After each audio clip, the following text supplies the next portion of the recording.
सद्गुरु सुखराम जी महाराज ने धन्य हो, धन्य हो, धन्य हो। राम सभा में राम राम महाराज राम राम।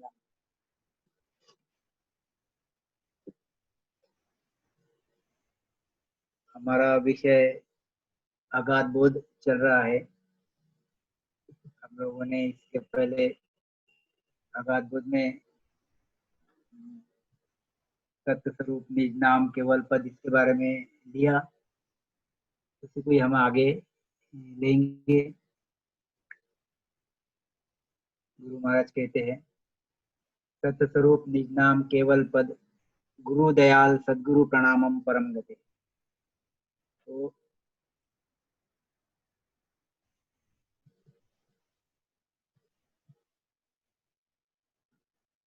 सद्गुरु प्रणामम परम गते, गुरु महाराज कहते हैं कि सद्गुरु ही सत्स्वरूप है, सतगुरु ही सत्स्वरूप है, सद्गुरु ही निज नाम है और सद्गुरु ही केवल पद है। जो भी कुछ है सब सद्गुरु ही है। यह सद्गुरु के शरण में जाने के बाद सत्स्वरूप निज नाम केवल पद, गुरु दयाल सद्गुरु प्रणाम परम गति, ऐसे सद्गुरु को प्रणाम करने के बाद परम गति मिलती है। गुरु महाराज और कहते हैं आगे कि संतोषम परम धनम, कूल ज्ञान तजे निरंतर, सो योगी नमो नमः। जो जिसके पास परम धन संतोष रूपी परम धन है, और जो कुल ज्ञान यानी ब्रह्मा विष्णु महेश यानी माया का ज्ञान, और यह जो पर ब्रह्मा यानी पिता का ज्ञान जो छोड़ता है, त्यजता है और सदगुरु के शरण में जाता है, मतलब सत्स्वरूप पर ब्रह्म के शरण में जाता है, ऐसे योगी को नमो नमस्ते यानी नमस्कार। गुरु महाराज कहते हैं, सत्स्वरूप केवल पद अखंडाय नमस्ते। ऐसे सदगुरु, ऐसे यह सदगुरु जो सामने दिख रहे बोर्ड पे, आपको स्क्रीन पे देखना पड़ेगा। यह सत्संगत में स्क्रीन पे देखना बहुत जरूरी है। ऐसे जो सदगुरु है, जो सत्स्वरूप केवल पद अखंड, ऐसे जो सदगुरु है, इन सदगुरु को प्रणाम करने से परम गति होती है। ऐसे सदगुरु को मेरा नमस्कार प्रणाम हमेशा के लिए। तो यह चीज है। अभी इसमें हमको यह चीज देखना है कि संसार में जैसे 90% लोग भक्तियां करते हैं, जो सभी लोगों को भक्ति करते ही इसके लिए कि मुझे हमेशा के लिए सुख मिले, मुझे दुख मिले, मुझे छुए भी नहीं, यही इंटेंशन सभी का रहता है। क्योंकि आदमी भक्ति करता है इसके लिए कि आज की कंडीशन में वो उतना सुखी नहीं है जितना उसको सुख चाहिए, तो इसके हिसाब से वो आगे के सुख मिलने चाहिए और अच्छे अच्छे सुख मिलने चाहिए, इसलिए वो भक्तियां करते रहता है। तो संसार में बहुत अलग अलग प्रकार की भक्तियां है, भिन्न भिन्न प्रकार की भक्तियां है। ब्रह्मा जी की भक्ति, विष्णु जी की भक्ति, शंकर जी की भक्ति, 33 कोटि देवी देवताओं की भक्तियां है, पर ब्रह्म की भक्ति है।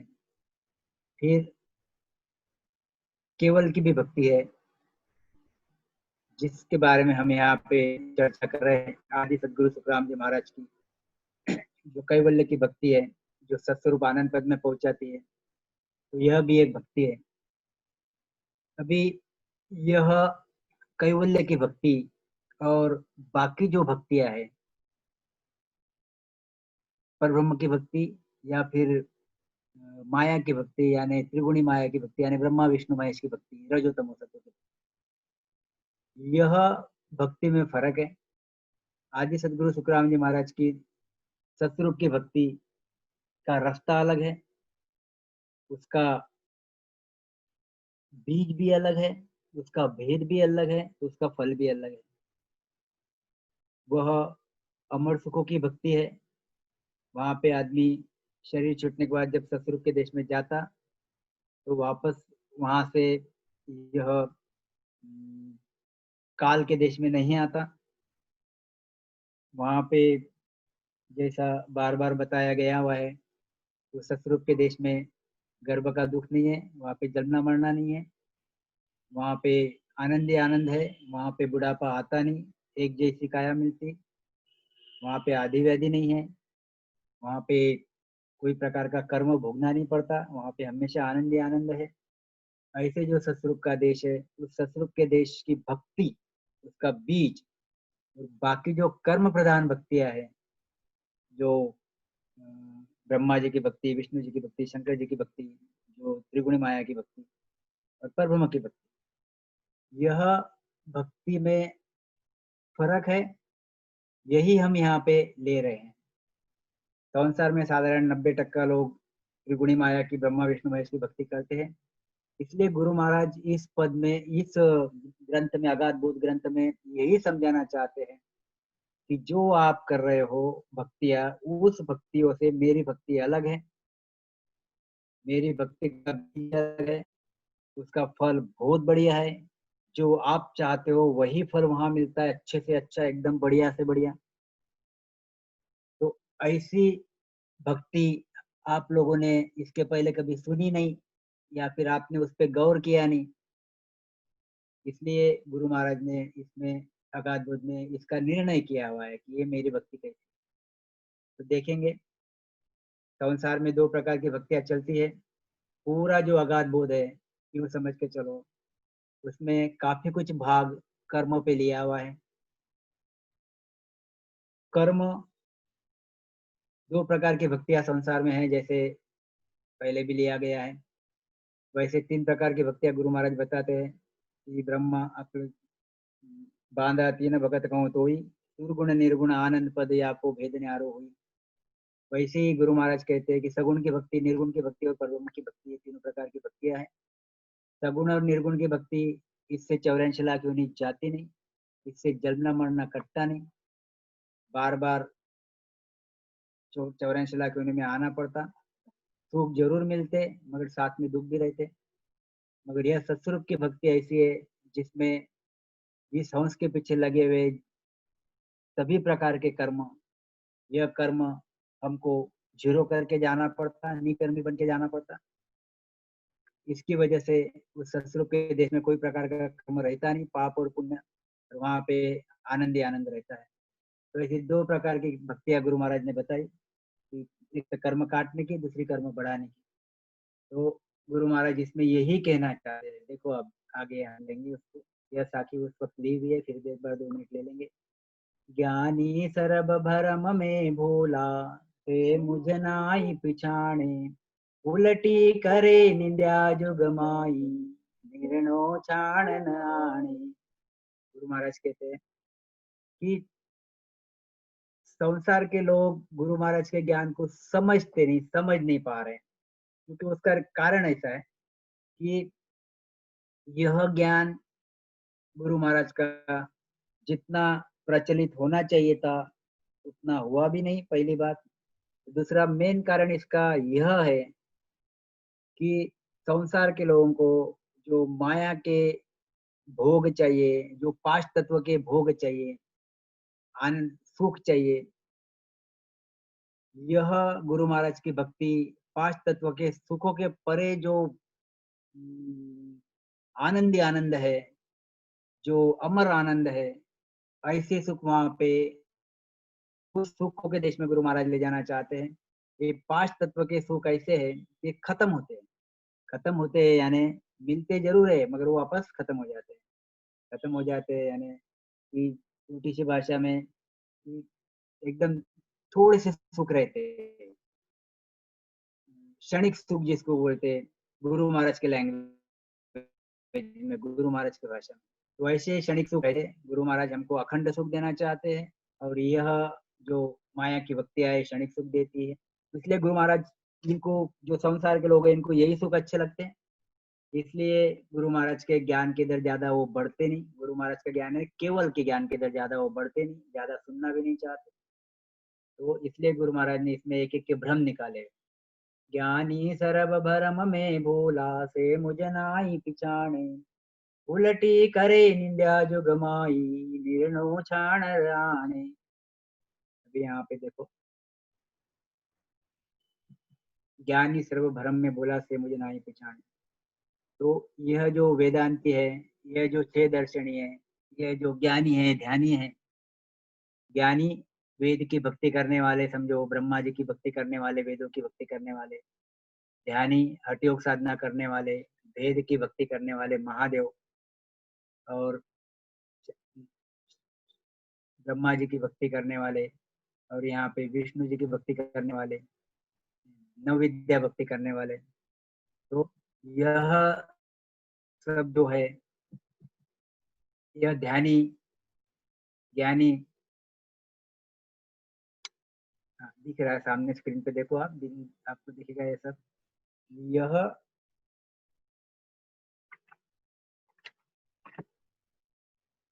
अभी भ्रम में भूले हुए, अभी भ्रम में भूले हुए, यानी यहाँ भ्रम कौन सा है? कई बात ऐसा रहता है कि भक्ति करते लोग, तो लोगों को लगता है कि मैं परमात्मा के देश में जाऊंगा, परमात्मा के सुख भोगूंगा, परमात्मा में मिलना चाहता हूँ। तो यह लोगों की चाह रहती। तो जो भी भक्ति करते उनको ऐसा लगता कि मैं परमात्मा के, जो भी भक्ति करते, कोई भी भक्ति करो परमात्मा के देश में पहुंचता है, ये लोगों के भ्रम है। जैसे ब्रह्मा जी की भक्ति की तो भी परमात्मा के देश में पहुंचते हैं, विष्णु जी की भक्ति की तो भी परमात्मा के देश में पहुंचते हैं, ऐसा लोगों का भ्रम है। लोग कहते हैं कि मार्ग अलग अलग है, मगर पहुंचता एक ही जगह पे है आदमी, परमात्मा की भक्ति, परमात्मा में ही पहुंचता है, मार्ग अलग अलग है। तो गुरु महाराज यही भ्रम निकालना चाहते हैं कि ऐसा नहीं। अगर आप ब्रह्मा जी की भक्ति करोगे तो ब्रह्मा जी के देश में पहुंचोगे, अगर आप शंकर जी की भक्ति करोगे शंकर जी के देश में पहुंचोगे। यह कैसा करते हैं इन लोग, ज्ञानी ध्यानी करते कैसे? साहेब को पाना यह उद्देश्य रखते, परमात्मा को पाना यह उद्देश्य रखते, परमात्मा को विनती भी करते कि मुझे आप में मिलना है, या फिर परमात्मा मुझे दर्शन दे दो, या फिर परमात्मा मुझे आप में मिला लो, वगैरह वगैरह। और बीज डालते ब्रह्मा जी का, मतलब ब्रह्मा जी की भक्ति करते या फिर शंकर जी की भक्ति करते। तो इनको लगता है इनकी ब्रह्मा जी की, शंकर जी की भक्ति करो, या 33 कोटि देवी देवताओं की भक्ति करो, या फिर परब्रह्म की भक्ति करो, तो हम वहां पे जाके मिल लेंगे, परमात्मा के देश में पहुंच जाएंगे। तो ऐसे परमात्मा के देश में नहीं पहुंचता। जो बीज डाला वही बीज फल उगाएगा। जैसे ब्रह्मा जी का अगर बीज डाला तो आपको ब्रह्मा जी का सतलोक है उसमें जाना पड़ेगा। अगर शंकर जी का बीज डाला तो आपको कैलाश में जाना पड़ेगा। अगर आपने विष्णु भगवान का अगर बीज डाला नवविद्या भक्ति की, तो आपको वैकुंठ में जाना पड़ेगा। तो जो बीज आप डालोगे वहीं पे भी वहीं आपका जाना होगा। और यह जो आदि सदगुरु सुखराम जी महाराज है, इनमें बीज है सतस्वरूप का, सतस्वरूप परमात्मा का बीज है। तो गुरु महाराज कहते हैं कि मैं ही सतस्वरूप हूँ, मैं ही केवल पद हूँ, मैं ही निरंतर हूँ, निज नाम हूँ। यानी छोटी सी भाषा में मैं ही परमात्मा हूँ। तो गुरु महाराज कहते हैं कि जो मेरे शरण में आएगा वो तो सतस्वरूप में जाएगा। और इन लोग जो चाहना तो परमात्मा की करते हैं मिलने की, मगर बीज डाल के रखा है माया का, भेद लिया है माया का, तो इन लोग माया के देश में ही जाएंगे। मगर इनको यह भ्रम है कि यह परमात्मा के देश में जाए, बहुत बड़ा भ्रम है। देखो आप, ज्ञानी सर्व भरम में भोला से मुझ नाई पिछाणे। अभी ये भ्रम है, तो करते क्या, भक्तियां करते क्या एक्चुअली? ये भक्ति करते, ब्रह्मा जी के वेद पढ़ेंगे, वेद में जो जो क्रिया है दी हुई है वो क्रिया करेंगे, क्रिया करके वैसी वैसी भक्तियां कर, वैसी वैसी क्रिया कर करके वो भक्ति करेंगे। जैसे शंकर जी की भक्ति है तो शंकर जी की भक्ति में हठ योग साधना करेंगे, या फिर भेद भेद की भक्ति करेंगे। नव विद्या भक्ति में जो भी विष्णु की भक्ति करेंगे। तो यह भक्तियां करके अलग अलग प्रकार की क्रिया कर्म यह करते रहते हैं। उसमें क्रिया में करते क्या, फिर उपवास करेंगे, तप करेंगे, जप करेंगे, और यज्ञ करेंगे, होम हवन करेंगे, और धाम में जाएंगे, और नहाने के लिए जाएंगे, तीर्थों पे जाएंगे। तो यह एकादशी करेंगे। तो यह करनिया ये लोग करते रहते हैं। तो करनियों से इनको लगता मुझे परमात्मा मिल जाएगा। अभी इसलिए गुरु महाराज कहते हैं ऐसे भ्रम में पड़े हुए। परमात्मा कब मिलेगा? जब तुम पूरे निकर्मी होके जाओगे, क्योंकि परमात्मा भी निकर्मी है और आपको भी निकर्मी होके जाना है। संतों का देश वहां पे निकर्मी हंस चल जाता है, कर्मी हंस नहीं जाता। तो कर्मी हंस रहता है ओंकार ब्रह्म में, यानी माया के देश में, यानी स्वर्ग मृत्यु पाताल में कर्मी हंस रहता है। तो गुरु महाराज कहते हैं कि यह इनका भ्रम है। ज्ञानी सर्व भरम में भूला से मुझ नाई पिछाणे, उल्टी करे निंदा जो गमाई। और मैं इनको जब बताता हूँ कि ये आपके भ्रम है, इनको आपको छोड़ना पड़ेगा और आपको मेरे शरण में आना पड़ेगा। आपके जितने भी पुण्य कर्म है और साथ में पाप कर्म है, ये दोनों भी जीरो करने पड़ेंगे, नील करने पड़ेंगे। जब आप निकर्मी हो जाओगे तो ही उस परमात्मा के देश में जा पाओगे। तो यह जब मैं इनको समझाता हूँ, बताता हूँ, मेरा ज्ञान इनके सामने जब रखता हूँ, तो ये उल्टी करे निंदा जगमाई, ये मेरी निंदा करते हैं कि भाई ये कहाँ से लाया आपने, ये ज्ञान कहाँ से लाया है, आप कौन से ब्रह्मा विष्णु महेश से बड़े हो गए हो। तो यह चीज निंदा करते हैं। निर्णय गुरु महाराज कहते हैं ये मेरा निर्णय नहीं करते, मेरे भक्ति का निर्णय नहीं करते। ये निंदा तो करते ही करते, पर मैं क्या बोल रहा हूँ इसका निर्णय भी नहीं करते। तो गुरु महाराज कहते हैं ऐसे ये ज्ञानी ध्यानी है।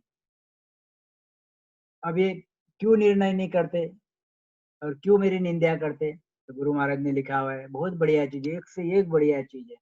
गुरु महाराज लिखते हैं, वेद भेद लग बुध है सब में, पार ब्रह्म लग सोई, सत्य स्वरूप को कोई नहीं जाने, ज्ञानी ध्यानी लोई।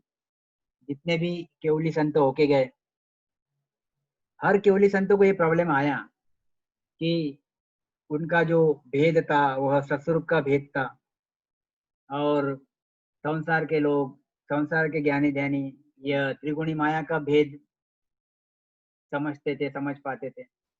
इसलिए कबीर जी ने भी ये चीज लिखी हुई है कि मैं तो पूरबियो पूरब देश रोएली, मरी बोली लखे नहीं कोई। मैं तो पूरबियो पूरब देश रोएली, मारी बोली लखे नहीं कोई। जे मारी बोली लखेली, प्यारा भाग पूरबियारा हो। कबीर जी भी कहते हैं कि मैं पूरबी और पूरब देश हूँ, मेरी बोली लखी नहीं। मेरी बोली है समझते नहीं, मैं उस देश की भाषा करता हूँ, उस परम देश की, उस परम धाम की भाषा करता हूँ, और ये लोग यह त्रिगुणी माया की भाषा करते हैं। इसलिए यह मेरी बोली लगते नहीं, यानी जानते नहीं। और जो जो मेरी बोली जानता है, समझता है, वह गुरु महाराज कहते हैं कि उनके भाग पूरबियों के है। पूरबी क्यों है ने बहुत बढ़िया भाग। ऐसे ही गुरु महाराज को भी, ये सभी संतों को, जो केवली संत हो गए, उनको ये चीज बोलनी पड़ती है, बोलनी पड़ी है, क्योंकि उनको यहाँ पे लोगों को समझाने के लिए, ज्ञान बताने के लिए बहुत मेहनत करनी पड़ी, बहुत कोशिश करनी पड़ी। तो कबीर जी, गुरु महाराज भी कहते हैं, बच्चों सिंह को सिंह कहावे, गडरो बेलन होई, यूं केवल बीज ठेठ सो न्यारो। गुरु महाराज कहते हैं कि मेरा केवल का बीज पहले से ही न्यारा है। ठेठ से यानी जब से सृष्टि बनी तब से, जब से सृष्टि की रचना हुई, ठेठ सु न्यारो भेद न जाने कोई। मेरा भेद, मेरा पहले से रास्ता ही न्यारा है, ठेठ सु न्यारो। देखो यहाँ पे गुरु महाराज में सत्य परमात्मा का भेद है, तो रास्ता ही अलग है। और इन ज्ञानी ध्यानियों में कौन सा भेद है, तो ब्रह्मा विष्णु महेश का, त्रिगुणी माया का भेष भेद है। तो गुरु महाराज कहते हैं कि केवल केवल बीज ठेठ सो न्यारो। तो सत्स्वरूप परमात्मा का बीज, परम मोक्ष पाने का बीज ठेठ से यानी पहले से अलग ही, और रास्ता ही अलग है। और यह इनका जो माया का बीज है, वह माया का बीज अलग है। तो ऐसे इसलिए गुरु महाराज कहते हैं कि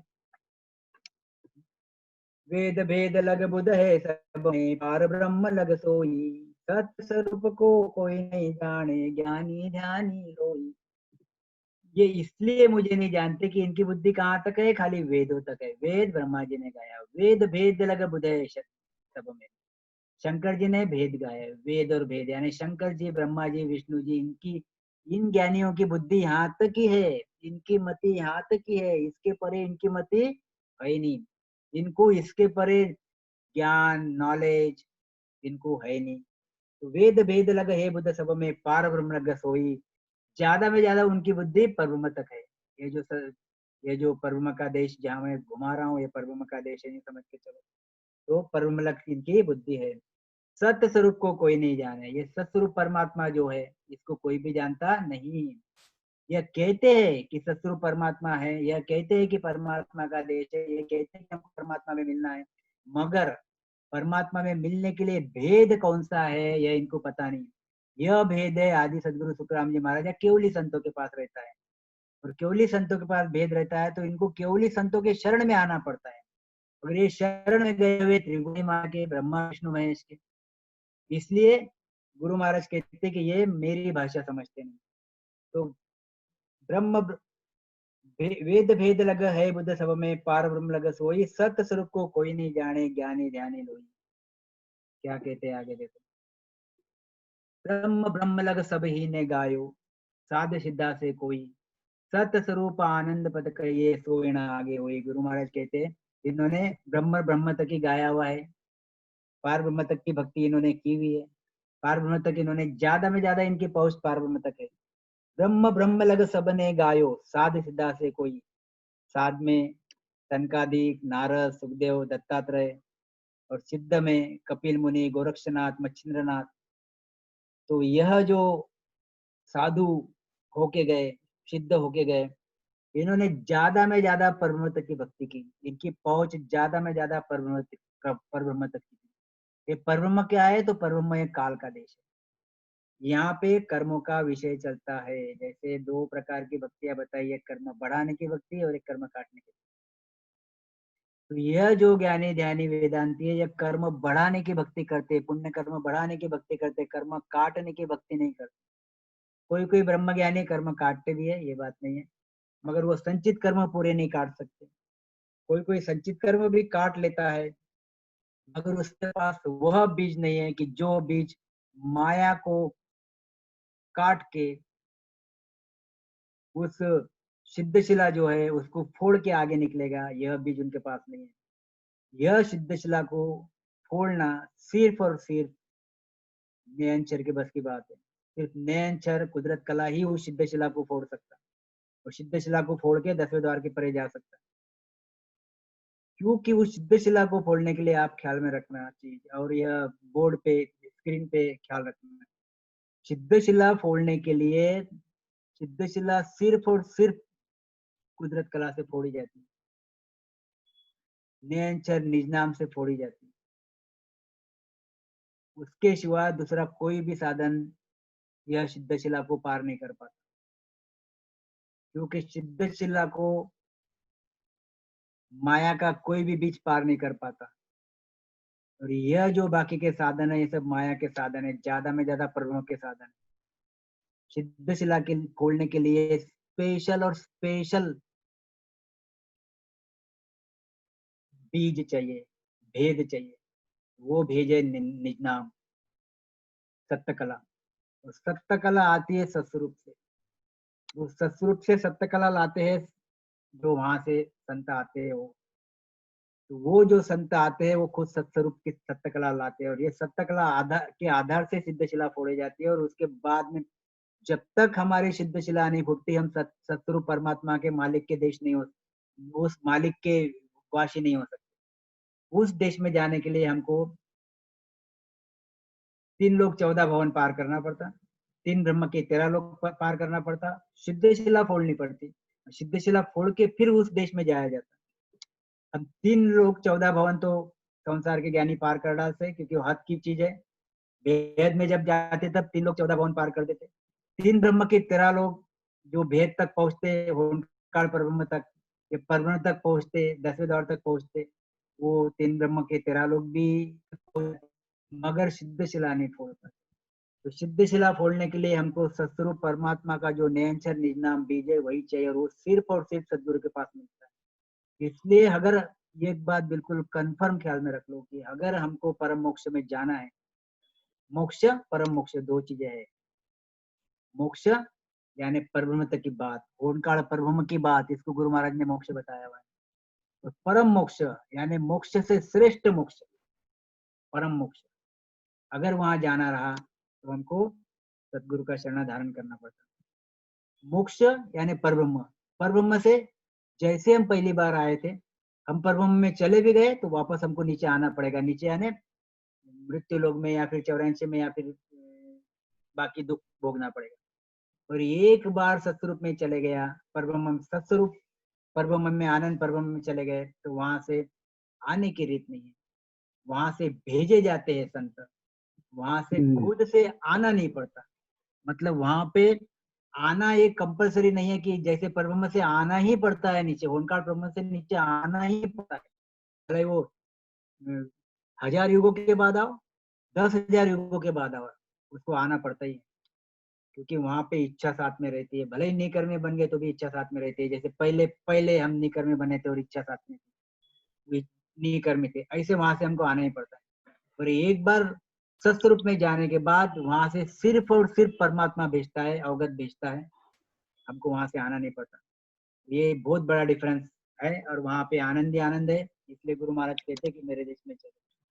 तो वेद वेद लग बुद्ध है सब में पार ब्रह्म, ब्रह्म ब्रह्म लग सबने गायो, साध सिदा से कोई सत्य स्वरूप आनंद पद कहिए सोई ना आगे। वही गुरु महाराज कहते हैं कि इन्होंने ब्रह्म ब्रह्म तक की भक्ति की हुई है और मेरा देश इसके आगे। क्या कहते हैं आगे? बहुत सही।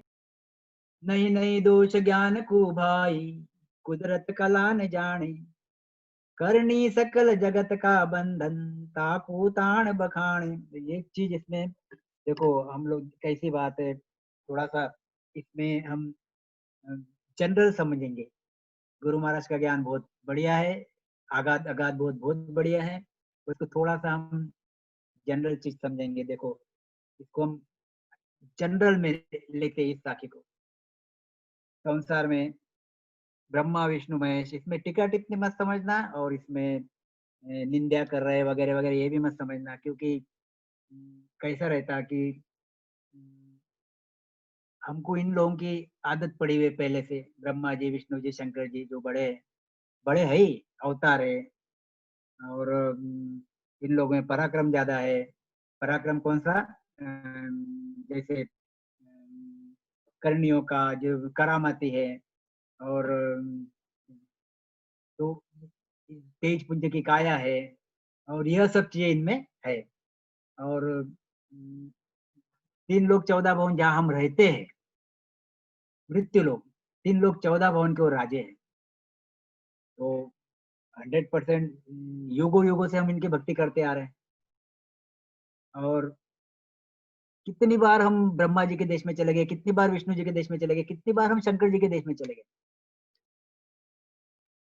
हम देवी देवताओं के देश में भी बहुत बार गए, नरक में भी बहुत बार गए, और 84 लाख योनि में बार बार आए, मनुष्य शरीर बार बार मिला हमको। तो यह संसार के लोग या फिर हम भी अभी, अब हम यहाँ पे इस सत्संगत मतलब जैसे हम राम स्नेही बने। राम स्नेही यानी क्या? कि वो राम जी महाराज परमात्मा, राम स्नेही की मैं आपको एक डेफिनेशन आज बताता हूँ आपको। वो राम जी महाराज परमात्मा जो स्वरूप परमात्मा, राम स्नेही, ख्याल में लाओ। राम स्नेही कौन? जो सतरूप परमात्मा राम जी महाराज, सबका मालिक, सबका बाप, सबका सदगुरु साहेब, सबका धनी, ऐसा जो सतरूप परमात्मा है राम जी महाराज, ऐसे राम जी महाराज से जो रात दिन स्नेह करता, रात दिन स्नेह करता और पतिव्रतापना पालता, रात दिन स्नेह करता और पतिव्रतापना पालता, और खुद के घट से, खुद के घट से, खुद के शरीर से 24 घंटे उसका स्मरण भजन करता, उसमें दिन रहता। यह सही राम स्नेही। ये हो गया राम स्नेह। अब संसार में देखो तो ब्रह्मा विष्णु महेश राम स्नेह है। आप मेरे शब्दों पे ख्याल रखना, ब्रह्मा विष्णु महेश राम स्नेह है, 33 कोटि देवी देवता राम स्नेह है, जितने भी ज्ञानी ध्यानी है सभी राम स्नेह है, क्योंकि ये उस परमात्मा को ही भजते, मगर वो सही राम स्नेही नहीं है, बनने की कोशिश कर रहे हैं, सही राम स्नेही नहीं है। सब तिबर तिबर ज्ञान, क्या लिखा हुआ है कि साहेब को दिन भर रात दिन प्रेम करता और माया को पूछता, पर प्रेम तो साहेब से ही कर रहा, बीज अलग डाला हुआ है, माया का बीज डाला हुआ है, इसलिए सही राम स्नेही नहीं है, मगर राम स्नेही बनेगा, क्योंकि राम स्नेही बने बगैर हमको मोक्ष मिलेगा ही नहीं, ये दिमाग में रख लो चीज। बिना राम स्नेही यानी उस सस्वरूप परमात्मा से रात दिन प्रीति करना और पतिव्रतापना पालना, तभी हमको परम मोक्ष मिलेगा। ये ब्रह्मा विष्णु में भी 24 घंटे गुरु महाराज कहते, और 24 घंटे ध्यान धरते, तो किसका ध्यान धरते? तो परमात्मा के ध्यान धरते, तो परमात्मा की तो भक्ति ये भी करते हैं। मगर आज विषय ऐसा है कि यह परमात्मा की भक्ति करते जरूर, मगर इन्होंने तेज पुंज की काया धारण की हुई है, उस काया में यह भक्ति इनकी की हुई संचित नहीं होती, और यह संचित भक्ति करने के लिए मनुष्य शरीर ही जरूरी है, बिना मनुष्य शरीर के भक्ति संचित होती नहीं। इसलिए यह ब्रह्मा जी, विष्णु जी, शंकर जी मनुष्य देह की चाहना करते हैं, कहते हैं कि अहो प्रभु मानव तन दीजो भरत खंड के माही। ऐसे ही 33 कोटि देवी देवता मनुष्य देह की चाहना करते हैं, मगर ये ज्ञानी ध्यानियों को मनुष्य शरीर मिला है, मगर इनको वो समझ नहीं आती कि इतना भारी मनुष्य शरीर मिलने के बाद मैंने उस सस्वरूप परमात्मा की भक्ति करनी चाहिए, ये समझ उनको नहीं आती। तो यह ब्रह्मा विष्णु महेश का पगड़ा इन पे बहुत भारी है, इसलिए यह आगे सदगुरु सुखराम जी महाराज की बात समझते नहीं। तो कहते हैं गुरु महाराज कि नहीं नहीं दोष ज्ञान को भाई, कुदरत कला न जाने, करनी सकल जगत का बंधन, ताको ताण बखाने। तो गुरु महाराज कहते हैं कि अभी ये जो वेदांती है, ये साख्या थोड़ी सी समझनी पड़ेगी, थोड़ी सी शांति से। ये वेदांती है, ये 6 दर्शनी है।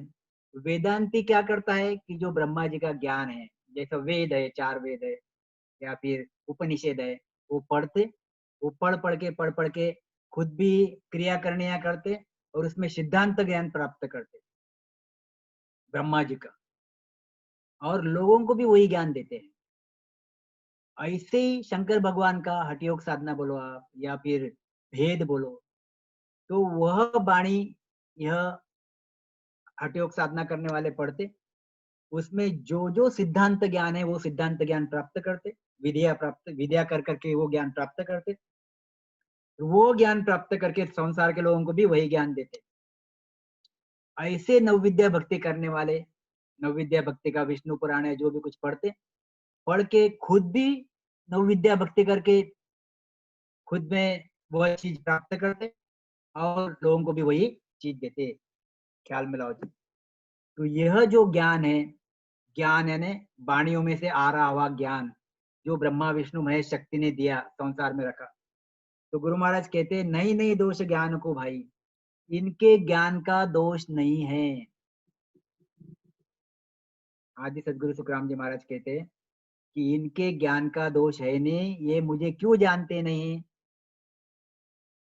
गुरु महाराज कहते कि मैं इसलिए नहीं जानते कि कुदरत कला न जाने, यह कुदरत कला जानते नहीं। नहीं नहीं दोष ज्ञान को भाई, कुदरत कला न जाने। क्यों जानते नहीं कुदरत कला? कि इन्होंने जो ज्ञान, ब्रह्मा विष्णु महेश ने जो ज्ञान बताया हुआ है, उस ज्ञान में कुदरत कला का भेद का, उसमें कहीं पे भी कोई लिखा हुआ नहीं है, कहीं पे भी कोई उसके बारे में उल्लेख किया हुआ नहीं है, क्योंकि ब्रह्मा विष्णु महेश को ये कुदरत कला के बारे में पता ही नहीं है। जब कुदरत कला के बारे में उनको पता ही है नहीं, तो उसमें उल्लेख उल्लेख कैसा आएगा? सत्स्वरूप परमात्मा का उल्लेख जरूर है, सत्स्वरूप परमात्मा का जहां वहां जिक्र किया हुआ है कि परमात्मा है, साहेब है, परमात्मा की भक्ति करनी चाहिए, मगर उसका भेद, जो कुदरत कला है, जो नयनचर है, जो निज नाम है, वो कैसा है, वो कैसे प्राप्त किया जाता, वो उनको नहीं पता।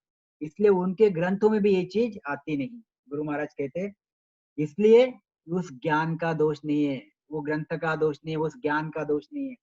नहीं नहीं दोष ज्ञान को भाई, कुदरत कला न जाने।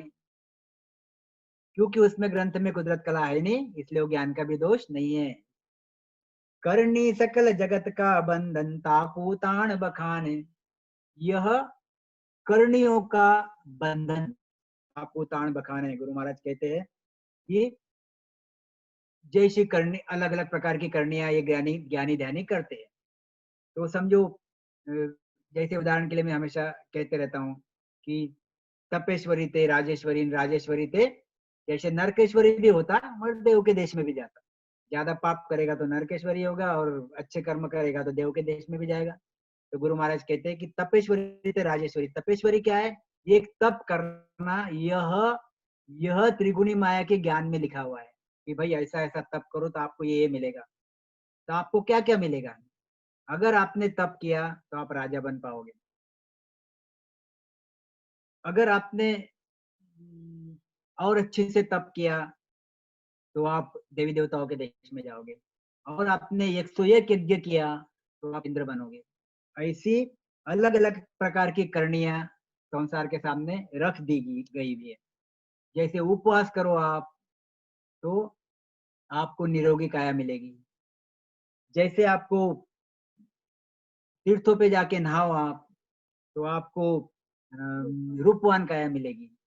अभी ये फर्क देखना आप, जो भी इसमें यहाँ पे शायद नए लोग होंगे या फिर जो भी हो, जो भी, तो आप उस पे एक चीज ख्याल में रखो कि यहाँ पे उपवास करके निरोगी काया प्राप्त करना पड़ता। कहाँ पे?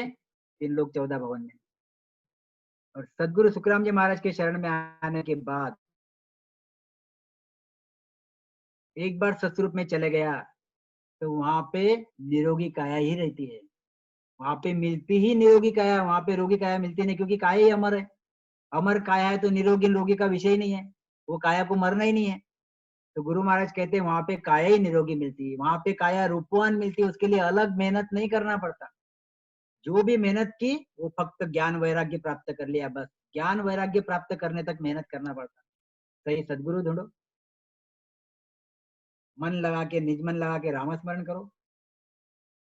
वेद सहित ज्ञान घट आवे, प्रेम भाव नीचो मन पावे। मोक्ष मिलन की यही उपाय, दूजी नहीं सृष्टि में भाई। गुरु महाराज कहते हैं कि सदगुरु पे विश्वास रखो, सदगुरु पे प्रेम रखो, और खूब प्रीति से स्मरण भजन करो। 6 कमल पूरब के, 6 कमल पश्चिम के छेदन करो।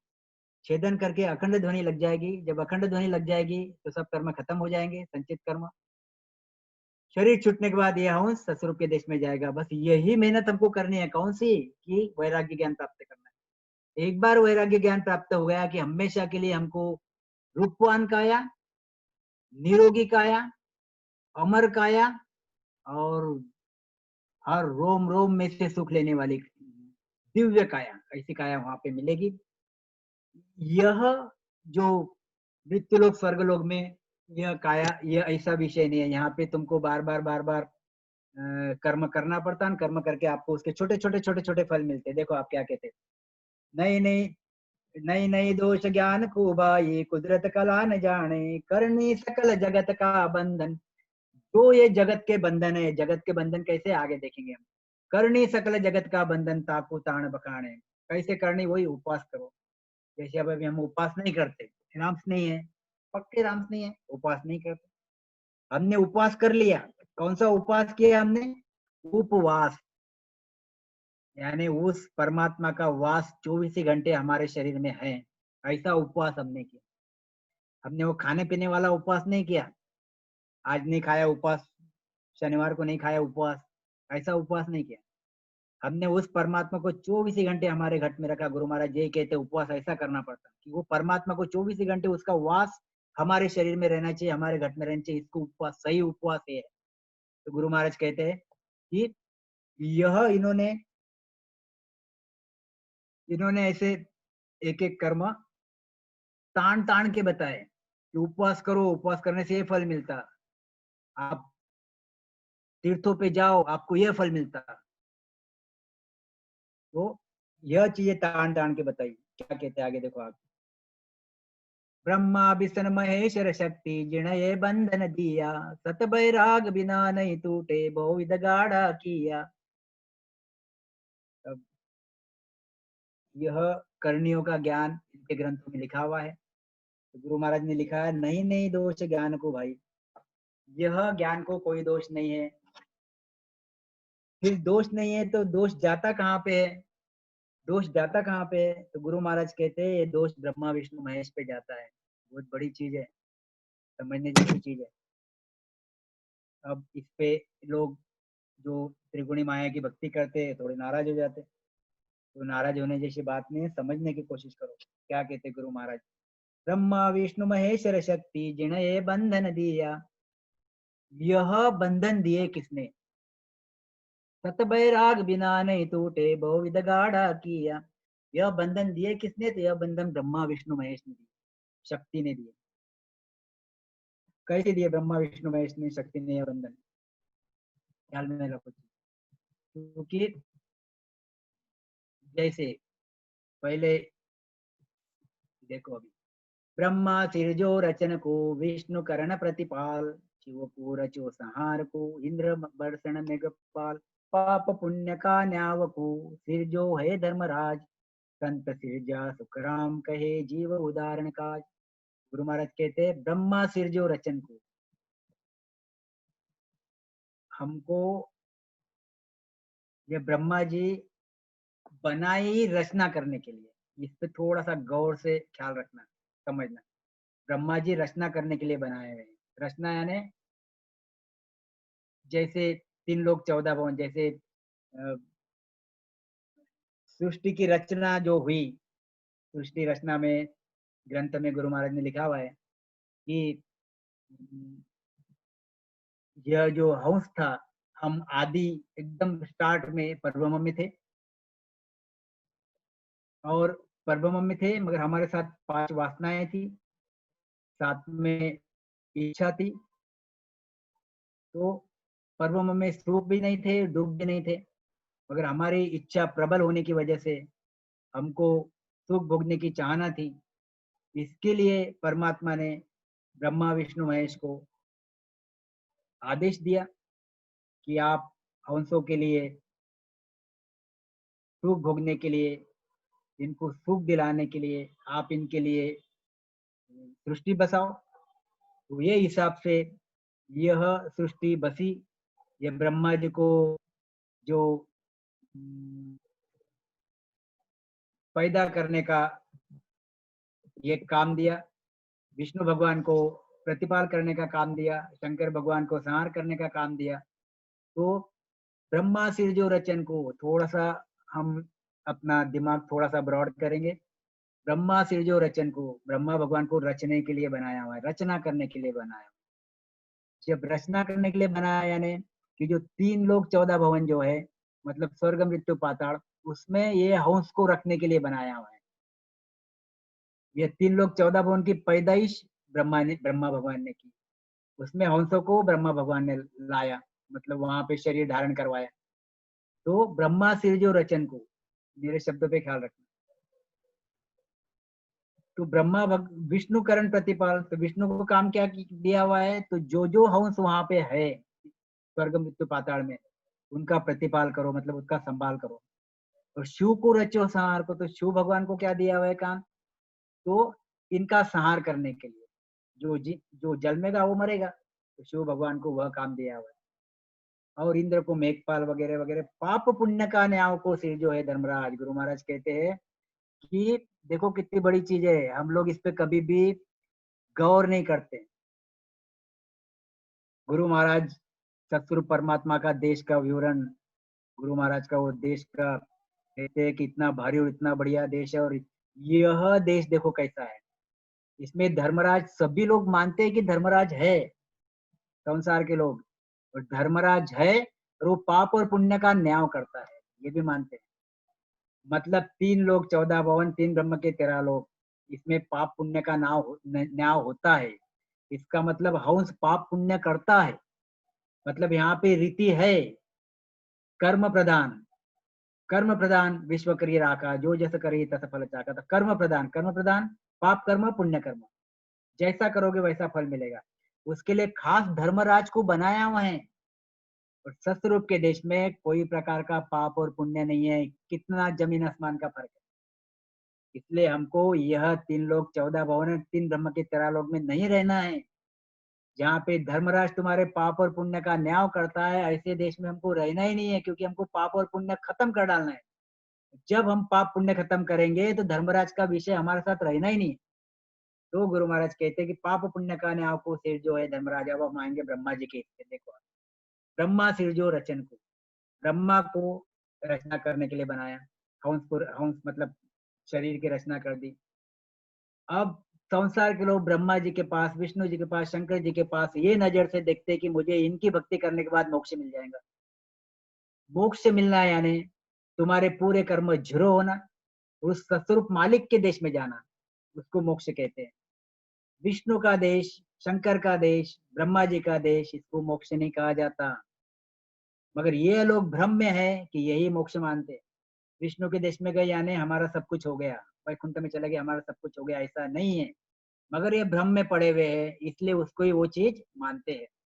तो गुरु महाराज कहते हैं ब्रह्मा का काम सृजन, ब्रह्मा का काम रचना करने का है। तो ब्रह्मा इसमें से रचे हुए हंसों में से निकाल निकाल के सतरूप के देश में नहीं भेज सकता। मेरे शब्दों पे ख्याल रखो कि यह ब्रह्मा, यह 3 लोक 14 भवन जिसकी उन्होंने रचना की, उसमें हंसों को बसाया, यह हंसों को उस 3 लोक 14 भवन से निकाल निकाल के उस सतरूप के देश में यानी परम मोक्ष के देश में नहीं भेज सकते। इनके पास वो हुद्दा नहीं है। इनके पास यह हुद्दा है कि वो यह 3 लोक 14 भवन में जीवों को बसाए, यह उनके पास बसाने का हुद्दा है, यहाँ से निकालने का हुद्दा नहीं है। इसलिए ये एक दिमाग में रख लो कि ब्रह्मा जी की भक्ति, विष्णु जी की भक्ति करने, शिव की भक्ति करने से मोक्ष मिलता नहीं, परम मोक्ष मिलता नहीं, वो परमात्मा के देश में नहीं जाया जाता। उस परमात्मा के देश में अगर जाना रहा तो हमको गुरु महाराज कहते संत सिरजा सुखराम कहे जीव उदाहरण का। यह संतों को जीव उदाहरण के लिए, उद्धार करने के लिए इनको बनाया गया। ब्रह्मा जी को रचने के लिए बनाया, विष्णु जी को प्रतिपाल करने के लिए बनाया, शंकर जी को संहार करने के लिए बनाया, धर्मराज को पाप पुण्य का न्याय करने के लिए बनाया, संतों को यह जंजाल से, यह जंजाल से बाहर निकाल के उस परम देश में भेजने के लिए संतों को बनाया है। इसलिए गुरु महाराज कहते हैं कि तुम मेरे शरण में आओ, मैं वह संत हूँ जो बनाया गया हुआ, जो सतस्वरूप मालिक से भेजा गया हुआ संत हूँ, जो उदाहरण करने के लिए। और आप जिसकी भक्ति कर रहे हो, आप जिसके सानिध्य में, जिसके शरण में गए हो, उनके पास यह हुद्दा नहीं है जो उदाहरण का। तो गुरु महाराज कहते ब्रह्मा विष्णु महेश्वर शक्ति जिन्हें बंधन दिया। तो ब्रह्मा विष्णु महेश ने ऐसे बंधन दिए, तो कैसे बंधन दिए उन्होंने? जैसे पहली बार सृष्टि की रचना हुई तो सभी हम 3 लोक 14 भवन में आ गए और उनके पास ब्रह्म ज्ञान था, क्योंकि वो ब्रह्मा के देश में रहते थे तो ब्रह्मा का ज्ञान था। जैसे मैं अभी इंडिया में रहता हूँ तो मुझे इंडिया का ज्ञान है, वैसे वो ब्रह्मा के देश में रहते तो ब्रह्मा का ज्ञान उनके पास था। जो सतस्वरूप के देश में गुरु महाराज रहते हैं तो सतस्वरूप का ज्ञान गुरु महाराज के पास है। तो ये ब्रह्म का ज्ञान हमारे पास था। तो हम क्या करते थे, सुखों के लिए तो हम आए तो सही नीचे, 5 तत्वों का शरीर धारण करके। ये ब्रह्मा विष्णु महेश ने यहाँ पे सृष्टि पैदा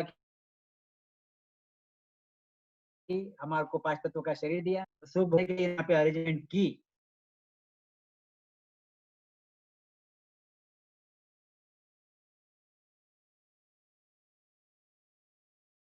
मगर हमारे पास वो करके वहां चले जाते थे, फिर नीचे आते थे, फिर वहां भक्ति करके चले जाते थे। तो यहाँ पे हम 3 लोक 14 भवन में रुकते ही नहीं थे। तो ब्रह्मा विष्णु महेश को प्रश्न पड़ गया कि हम लोग इतने यहाँ पे लोग बसा रहे, जीवों को ला रहे हैं, मगर जीव वापस ऊपर चले जा रहे हैं, उस परब्रह्म में चले जा रहे हैं। हमको तो होद्दा दिया हुआ यहाँ पे बसाने का, तो हम मालिक का काम बराबर कर नहीं पा रहे हैं। तो ऐसे वक्त उन्होंने फिर अलग अलग युक्तियां क्लुप्तियां अपने दिमाग लगा लगा के अलग अलग करणियां अलग अलग क्रियाएं सूख देवाल जिसमें जो अटके, मेरे शब्द पे ख्याल रखना, जिसमें जो अटक जाए, कहाँ पे 3 लोक 14 भवन है, ऐसे उन्होंने अलग अलग यहाँ पे क्रिया करणियां करी जीवों के लिए। उसमें सुख देवाल क्रिया करणियां थी, मगर 84 लाख योनि भी साथ में थी। तो विषय देखना आप, थोड़ा सा दिमाग थोड़ा सा सोचो उसके। जैसे 84 लाख योनि में बिच्छू था, सांप था, कुत्ता था, सब चीजें थी। तो बिच्छू काटता था तो दुखता था, सांप काटता था तो हंसों को तकलीफ होती थी।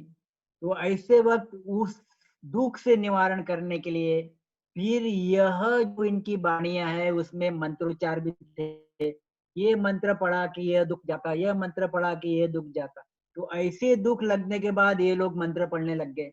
हम लोग ही ज्ञानी ध्यानी हम लोग संसार के लोग मंत्र पढ़ने लगे और दुख का निवारण करने लगे। ऐसे करते करते करते करते धीरे धीरे भूख लग गई, भूख लगना चालू हुई, पेट दिया, पेट दिया तो भूख लग गई। ब्रह्म ज्ञानी को भूख भी नहीं लगती थी, पर यहाँ पे भूख लग जाती थी। तो भूख लगती तो फिर होता क्या था, भूख निवारण करने के लिए यह काम धंधा करते थे, काम धंधा करते थे, उसमें कर्म बनते थे। फिर धीरे धीरे कर्म बनते बनते बनते मतलब फिर होता ऐसे ही था। ये गरीब रहता था, दूसरा श्रीमंत रहता था और तीसरा और श्रीमंत रहता था। उसमें अलग अलग प्रकार की जितनी मेहनत करो यानी जितना कर्म डालो उसमें उतना तुमको फायदा मिलता था। तो गुरु महाराज कहते हैं कि ऐसे इन्होंने यहाँ पे कर्मों का जाल धीरे धीरे धीरे धीरे धीरे धीरे बिछा दिया। जिस दिन हम पहली बार उस ओंकार ब्रह्म से आए तब हम निकर्मी थे, हमारे पास एक भी कर्म नहीं था। जब यहाँ पे हम 3 लोक 14 भवन में आए तब हमारे पास धीरे धीरे धीरे धीरे एक एक कर्म एक एक कर्म एक एक कर्म हमारा जुड़ते गया। कुछ कर्म हमने यहाँ पे भोग लिए, कुछ कर्म हमारे संचित में जमा हो गए। ऐसे ही संचित में जमा होते होते होते होते कर्म का गठड़ा बढ़ते गया। और ये कर्मों के चलते हम सुख और दुख, कभी राजा बने, राजा बने तो फिर देवी देवता बनने की इच्छा हुई, क्योंकि देवी देवताओं के देश में ज्यादा सुख था, देवी देवताओं के देश में ज्यादा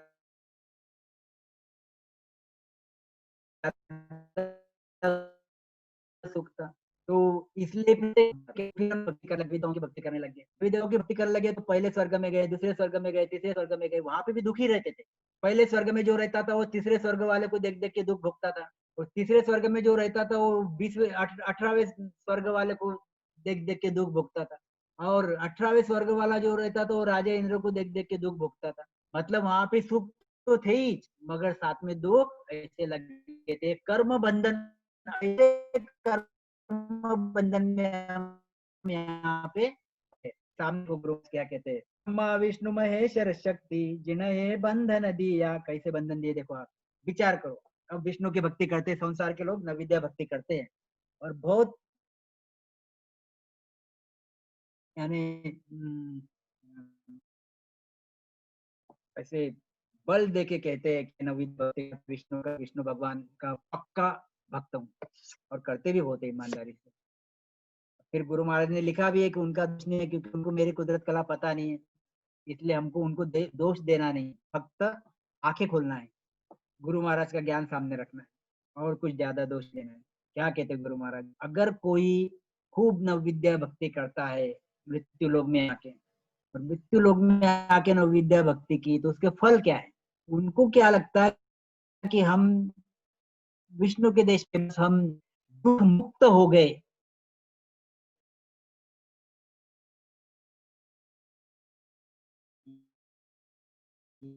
यह भ्रम उनमें, लोग में जब आदमी दुख टका मिलते हैं इसमें कोई शंका नहीं है, मगर वहां पे दुख मुक्त होता नहीं। देखो कैसे, अगर कोई भक्ति करता है वहां पे 4 प्रकार के मुक्त है, सालोक्य, सामीप्य, सायुज और सारूप। सालोक्य यानी यह विष्णु के देश में आना, मतलब एंट्री, जैसे इंडिया में आ गया सालोक्य, लोक में आ गया। सामीप्य मतलब विष्णु के दरबार में बैठ गया है, जैसे मोदी पंतप्रधान की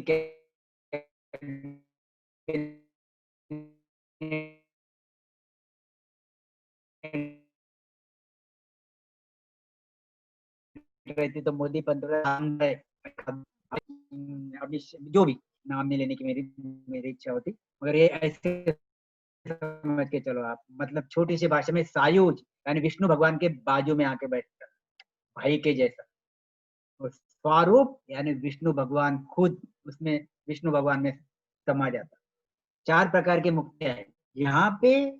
जो वैकुंठ में वैकुंठ की भक्ति करता, नवविद्या भक्ति करता, वह तो उसको तो लगता है कि मैं बहुत भक्ति कर रहा हूँ, बहुत भक्ति कर रहा हूँ। और शरीर छूटने के बाद, जाने के बाद, तो चारों में से कहीं ना कहीं जाएगा वो। सालोक्य में जाएगा, सामीप्य में जाएगा, सायुज में जाएगा, स्वरूप में जाएगा। यहाँ पे देखो, जो सालोक्य में गए हुए हैं लोग, उनको सुख तो है वहां पे, मगर सामीप, मगर और सायुज वो नहीं बन पा रहे।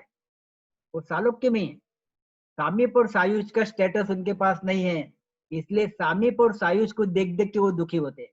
वहां पे सुख जरूर है, मगर ऐसे दुखी होते हैं। और सालोक्य में रहने के बाद जितने दिन वहां के पुण्य है, प्रारब्ध में लेके गए, उतने दिन ही वहां रहेगा।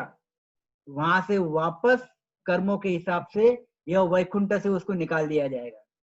ऐसे ही सामीप, और अच्छी भक्ति की सामीप बन गया, मगर सामीप बन गया मगर सायुज नहीं बना, तो ये दुख हमेशा उसके साथ रहता है। सायुज बन गया मगर स्वरूप नहीं बना, यह दुख उसके साथ रहता है। और स्वरूप बन गया, चलो विष्णु भगवान बन गए। विष्णु भगवान बन गए तो विष्णु भगवान भी पांच तत्व के है पूरा।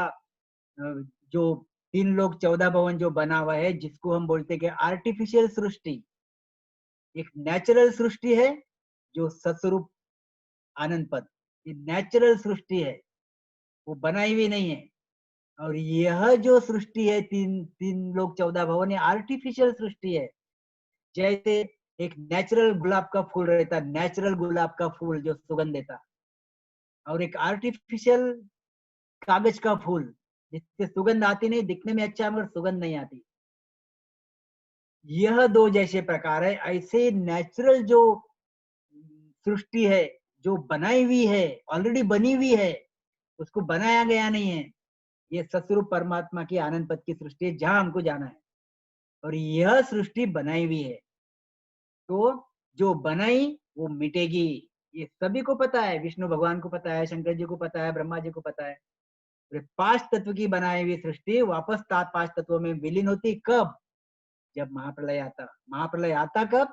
जब विष्णु भगवान का शरीर छूटा। आप सोचो, अगर स्वरूप भी बन गए तो कहीं ना कहीं दिमाग में ये चीज रहती है कि एक दिन मुझे यहाँ से जाना है, और मुझे जाके ये विष्णु विष्णु का देश भी खत्म हो जाना है, मेरा देश भी खत्म हो जाना है, मुझे यहाँ से जाना है। ये दुख उनके ऊपर रहता ही है। और उनके सिर के ऊपर सभी के जितने भी यहाँ पे हंस है, उनके सभी के ऊपर कर्मों का बोझा, यानी संचित कर्म साथ में इनके चलते ही रहता है। ऐसी ही स्वर्ग की कंडीशन देख लो आप, जैसा जैसा कर्म करेगा वैसा फल देगा भगवान।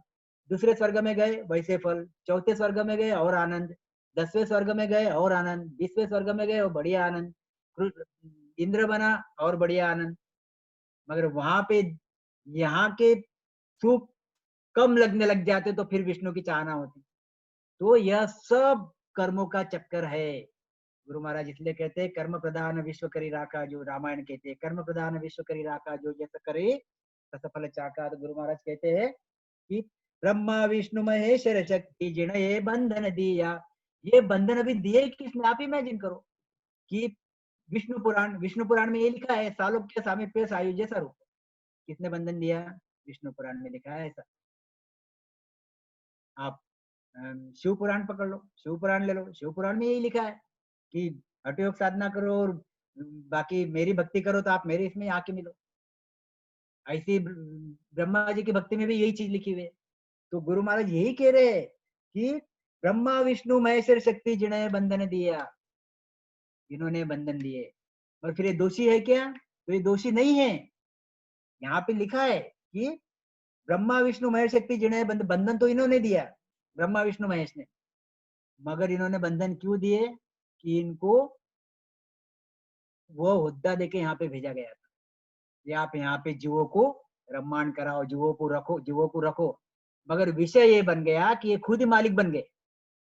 परमात्मा को सामने रख के हर चीज बनानी थी, और परमात्मा को सामने रखा जरूर, मगर परमात्मा को सामने रखते रखते खुद ही मालिक बन गए। उसका यह चीज बनी कि लोग इनको पूजना चालू कर दिए, परमात्मा को भूल गए। तो परमात्मा को दिल में वो रखते, पूजते इनको, तो इनके शरण में जाने की वजह से इनकी ब्रह्मा विष्णु महेश 33 कोटि देवी देवता के देश में ही रहते हैं, उसके आगे जाते ही नहीं। यह भेद गुरु महाराज जागात बोध में बताना चाहते हैं। क्या कहते हैं देखो आप, ब्रह्मा विष्णु महेश्वर शक्ति जिन्हें बंधन दिया, बैराग बिना नहीं टूटे, बहुविध गाढ़ा किया। सत्य बैराग, फिर टूटेंगे कैसे वे बंधन? अभी हम युगों युगों तक यहाँ पे रहेंगे, युगों युगों तक यहाँ पे रहेंगे, समीप में, आयुष में। इस दिन शरीर छूट जाएगा, फिर हमारे कर्मों के हिसाब से, अगर हम शंकर जी के कर्म किए तो वहां पे जाएंगे, अगर हमने शक्ति के कर्म किए तो शक्ति के देश में जाएंगे, ब्रह्मा जी के देश में जाएंगे। फिर हम नरक में आएंगे पाप कर्म भोगने के लिए। फिर हम वापस 84 लाख योनि में आएंगे पाप पुण्य कर्म भोगने के लिए, गाय ढोर बच्चे बिल्ली वगैरह बनेंगे। उसके बाद में फिर से मनुष्य शरीर मिलेगा। अब ये सब बंधन में, सामीप सालोक देवी देवता सब बंधन में। ये बंधन से मुक्त कभी होंगे? तो मुक्त तब होंगे जब ये मनुष्य शरीर में आएंगे, और मनुष्य शरीर में आने के बाद उनको एक चांस है भी मुक्त होने का, गुरु महाराज कहते हैं। मनुष्य शरीर में आने के बाद मुक्त कब होंगे वो? जब वो मनुष्य शरीर में आएंगे, तब सदगुरु के अगर शरण में जाएंगे, तो सदगुरु के शरण में जाने के बाद सदगुरु को निज मन देंगे, तब गुरु महाराज कहते हैं कि इनको ज्ञान वैराग्य की प्राप्ति होगी। कैसे? कंठ कमल में नयन की प्राप्ति होगी, 6 कमल पूरब के छेदन करेंगे, 6 कमल पश्चिम के छेदन करेंगे, पश्चिम के छेदन करने के बाद द्वार के पर अखंड ध्वनि लगेगी, अखंड ध्वनि लगी यानी उनको सत बैरागी पोजीशन होगी, सत बैरागी होंगे वो, गुरु महाराज कहते हैं। ऐसे सत बैरागी जब होंगे, बहुविध गाढ़ा किया, तभी यह कर्म कटेंगे। ये बहुत बढ़िया चीज, हम एक आधी बार कर्मों की चीज लेंगे, तब इसमें खास इसको लेंगे। तो यह सत बैरागी होने के बाद ही कर्म कटते। गुरु महाराज कहते हैं कि जैसे देखो ये मनुष्य शरीर देखो कितना भारी है, लोग मनुष्य शरीर के बारे में कुछ भी सोचते नहीं। ऐसा उसको इतना सहज गोइंग, तंबाकू खाना, बीड़ी सिगरेट पीना, ऐश मजा करना, और पांच वासनाओं के भोग भोगना, और बस इसी में उसको लगा देते।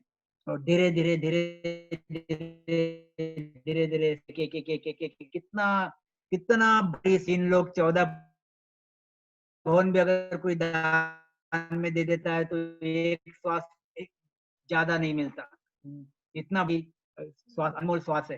तो इतने भारी भारी श्वास हम ये मनुष्य शरीर की कीमत ही नहीं जानते, और ऐसे श्वास वेस्ट कर देते, ऐसे जो 5 वासना है, वासनाओं में, सोने में, खाने पीने में, ऐश करने में।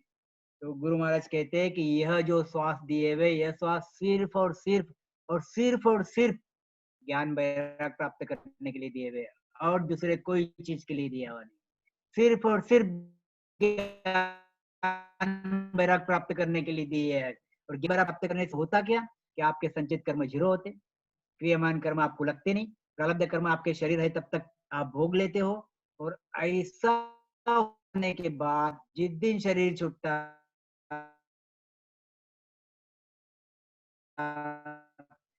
उस दिन युगों से कभी हमारे देश में जाता, कभी शंकर जी के, कभी विष्णु भगवान के, कभी 33 कोटि, कभी नरक में जाता, कभी 84 लाख में, युगों युगों से संचित कर्म का टोकरा बड़ा का बड़ा ऐसा पहाड़ के जैसा संचित कर्म हम ले लेके घूम रहे। यह संचित कर्म मनुष्य शरीर मिलने के बाद, सदगुरु के शरण में जाने के बाद हमारे पास एक गोल्डन चांस रहता कि संचित कर्म हम 0 कर दे, उसको खत्म कर डाले। गुरु महाराज कहते हैं कि बहुविध गाढ़ा किया, इतने कर्म इन लोगों ने भारी भारी कर दिए हैं, संचित कर्म, क्रियमान कर्म। एक संत ने लिखा है, देखो आप क्या कहते हैं, बहुत बढ़िया चीज लिखी है कि सोमण उलझो सूत सूत कुण सुलझासी, सोमण उलझो सूत सूत कुण सुलझासी, सुलझासी चतुर सुजान मूर्ख मन पछतासी, जासी चतुर सुजान मूर्ख मन पछतासी। ये सोमण उलझो सूत, सोमण यानी सूत, सूत यानी अपना धागा उलझा हुआ पड़ा हुआ है, बहुत उलझा हुआ पड़ा हुआ है। उलझा मतलब धागे में धागा, धागे में धागा, धागे में धागा, और उसको अभी हम क्लियर करना चाहते हैं, मतलब वो उलझन उसकी खत्म करके एक जैसा धागा साफ करना चाहते हैं। साफ कर पाएगा क्या कोई? कोई साफ नहीं कर पाएगा, मतलब वो पूरी उसकी उलझे हुए को सुलझाया नहीं जा सकता। गुरु महाराज कहते हैं ऐसे ही हमारे इस पे अनंत कर्म हमारे सिर के ऊपर है, मोह बल कर्म न जावे प्रभु जी, उसमें वो विषय आता है, अनंत प्रकार के अनंत पाप पुण्य कर्म संचित में जमा है। गुरु महाराज जाते नहीं और यह लेके बैठे हुए 3 लोग 14 भवन के। इस वीडियो में तो उल्टे कर्म बढ़ते, तो उसमें संचित कर्म खत्म होने का विषय कभी भी नहीं होगा, उसमें उल्टे कर्म बढ़ेंगे ही। अगर आज तुम्हारे पास 10 कर्म है, वापस तुम मनुष्य शरीर में दूसरी बार आए और नेक्स्ट टाइम के विजिट में आपको 10 के 15 कर्म होंगे, 10 के 5 कर्म नहीं होंगे, भले ही वो पुण्य कर्म रहेंगे मगर कर्म बढ़े हुए रहेंगे, दिमाग में रखो। जो विधि है संसार की, 33 कोटि देवता, 3 ब्रह्मा विष्णु महेश, इनके शरण में जाना और मोक्ष की आशा करना, यह विधि टोटली भ्रम वाली है, गलत है। उससे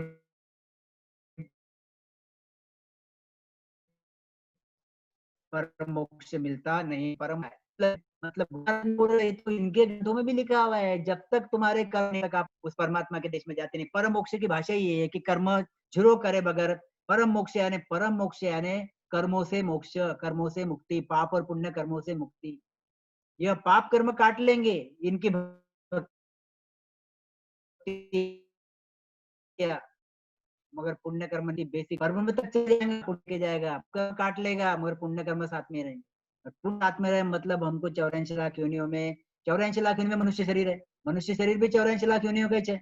अगर हम वापस मनुष्य शरीर में आए, मतलब में ही आए, विष्णु के इसमें चले गए, 84 लाख ये नहीं समझता, जैसे प्रजापिता वाले बोलते 84 लाख योनि में हमने मनुष्य शरीर में आते। मनुष्य शरीर क्या है, गर्भ से आना पड़ता है, 84 लाख योनि की चीज है। इसका मतलब ये है कि 84 लाख योनि में आना पड़ता। गुरु महाराज कहते हैं कि सोमण उलझो सूत गुण सुलझासी, सुलझासी चतुर सुजान मूर्ख मन पछतासी। तो चतुर जो आदमी है वही सुलझा पाएगा ये कर्म। अब चतुर आदमी कौन?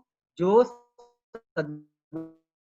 के शरण में आता गासी, गावे पूर्ण दास जात को हे खासी, भजन करे भरपूर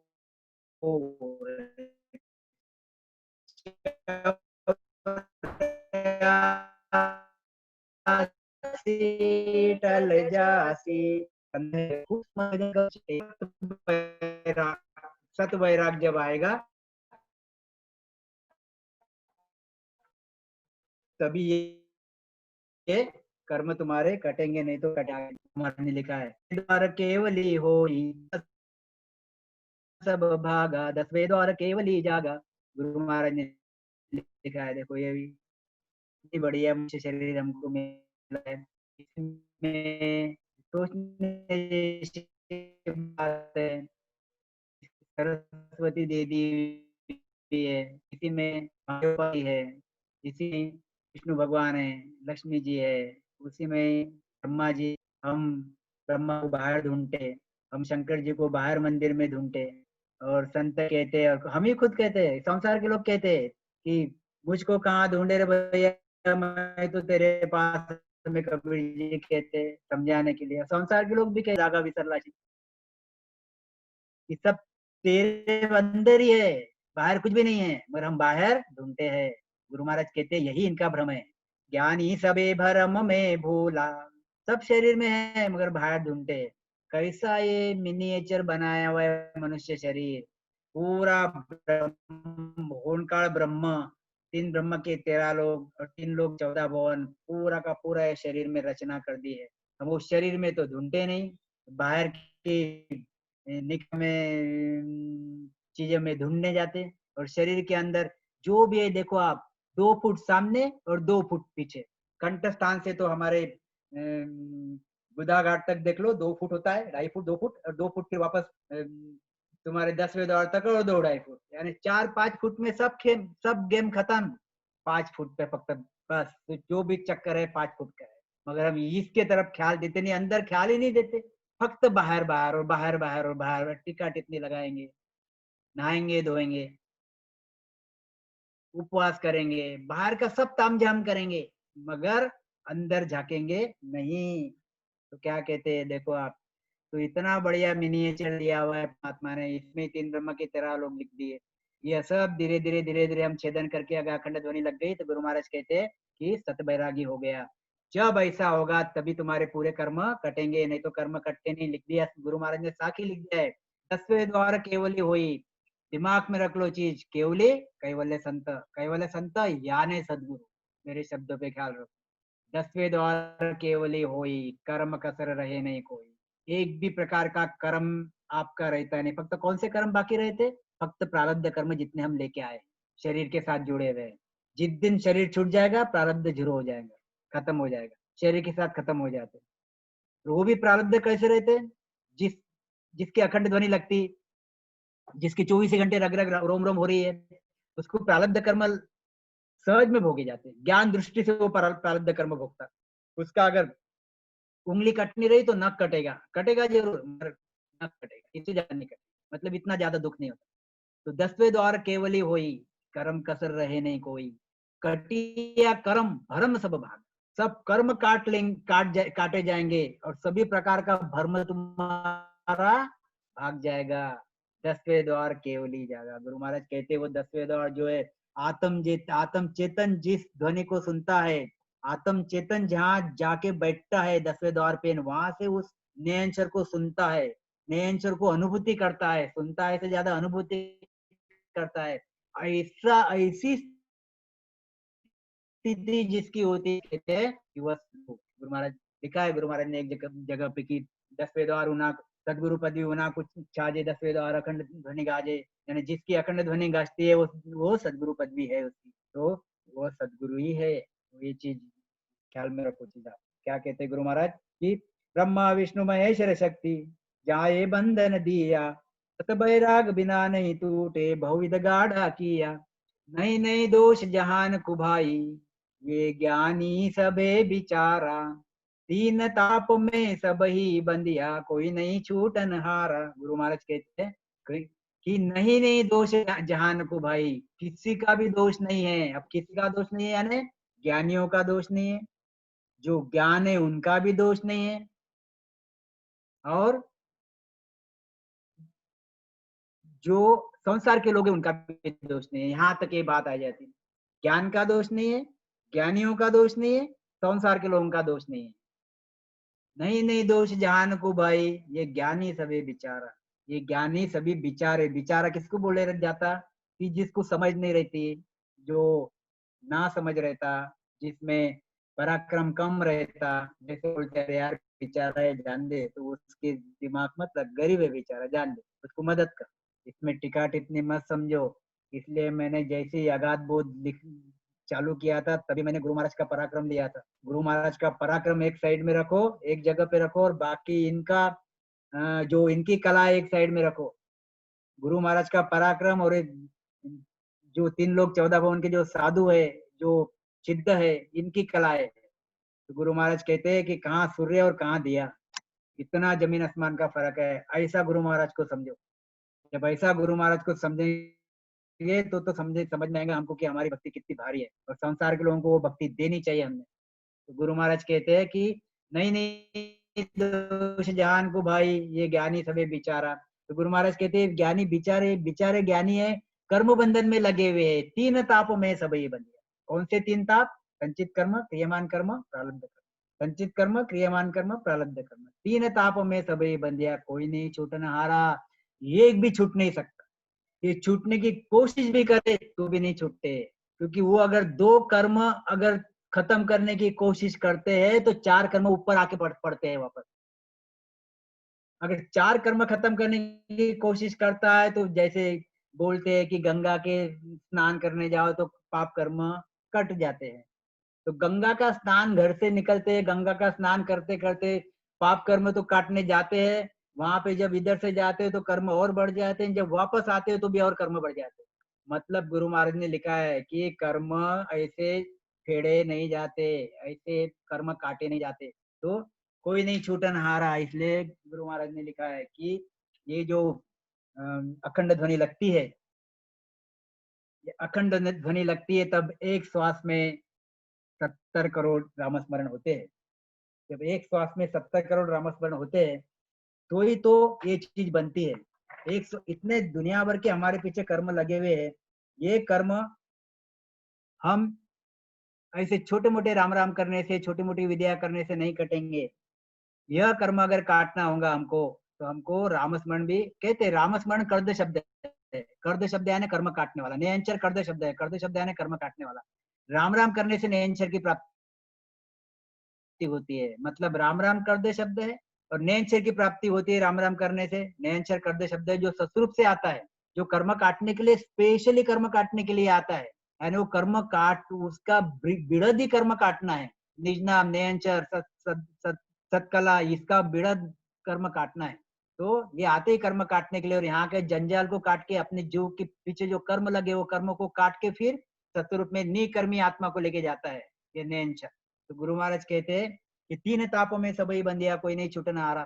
तो इन हमारे जो कर्म अगर हमको काटने हैं तो हमको 24 घंटे शरीर में ध्वनि लगनी चाहिए, एक श्वास में 70 करोड़ रामस्मरण होने चाहिए। जैसे गुरु महाराज कहते हैं कि इस्तु आगे फूस के ता जला आगे क्या, यूं नावज आगे कर्म हमारा, जय इसी विद भाग सतगुरु तारेगा। क्या कहते गुरु महाराज, देखो कि जैसा स्तु रहता, आप कोशिश करो समझने की। स्तु यानी अग्नि, अग्नि पे अगर आप फूस यानी कचरा यानी घास, घास पे अगर आपने अग्नि लगा दी तो कितना भी घास रहा वो अग्नि उसको खत्म कर डालेगी, क्योंकि अग्नि का ब्रीद है वो घास को खत्म कर डालना, जला देना, भस्म कर डालना।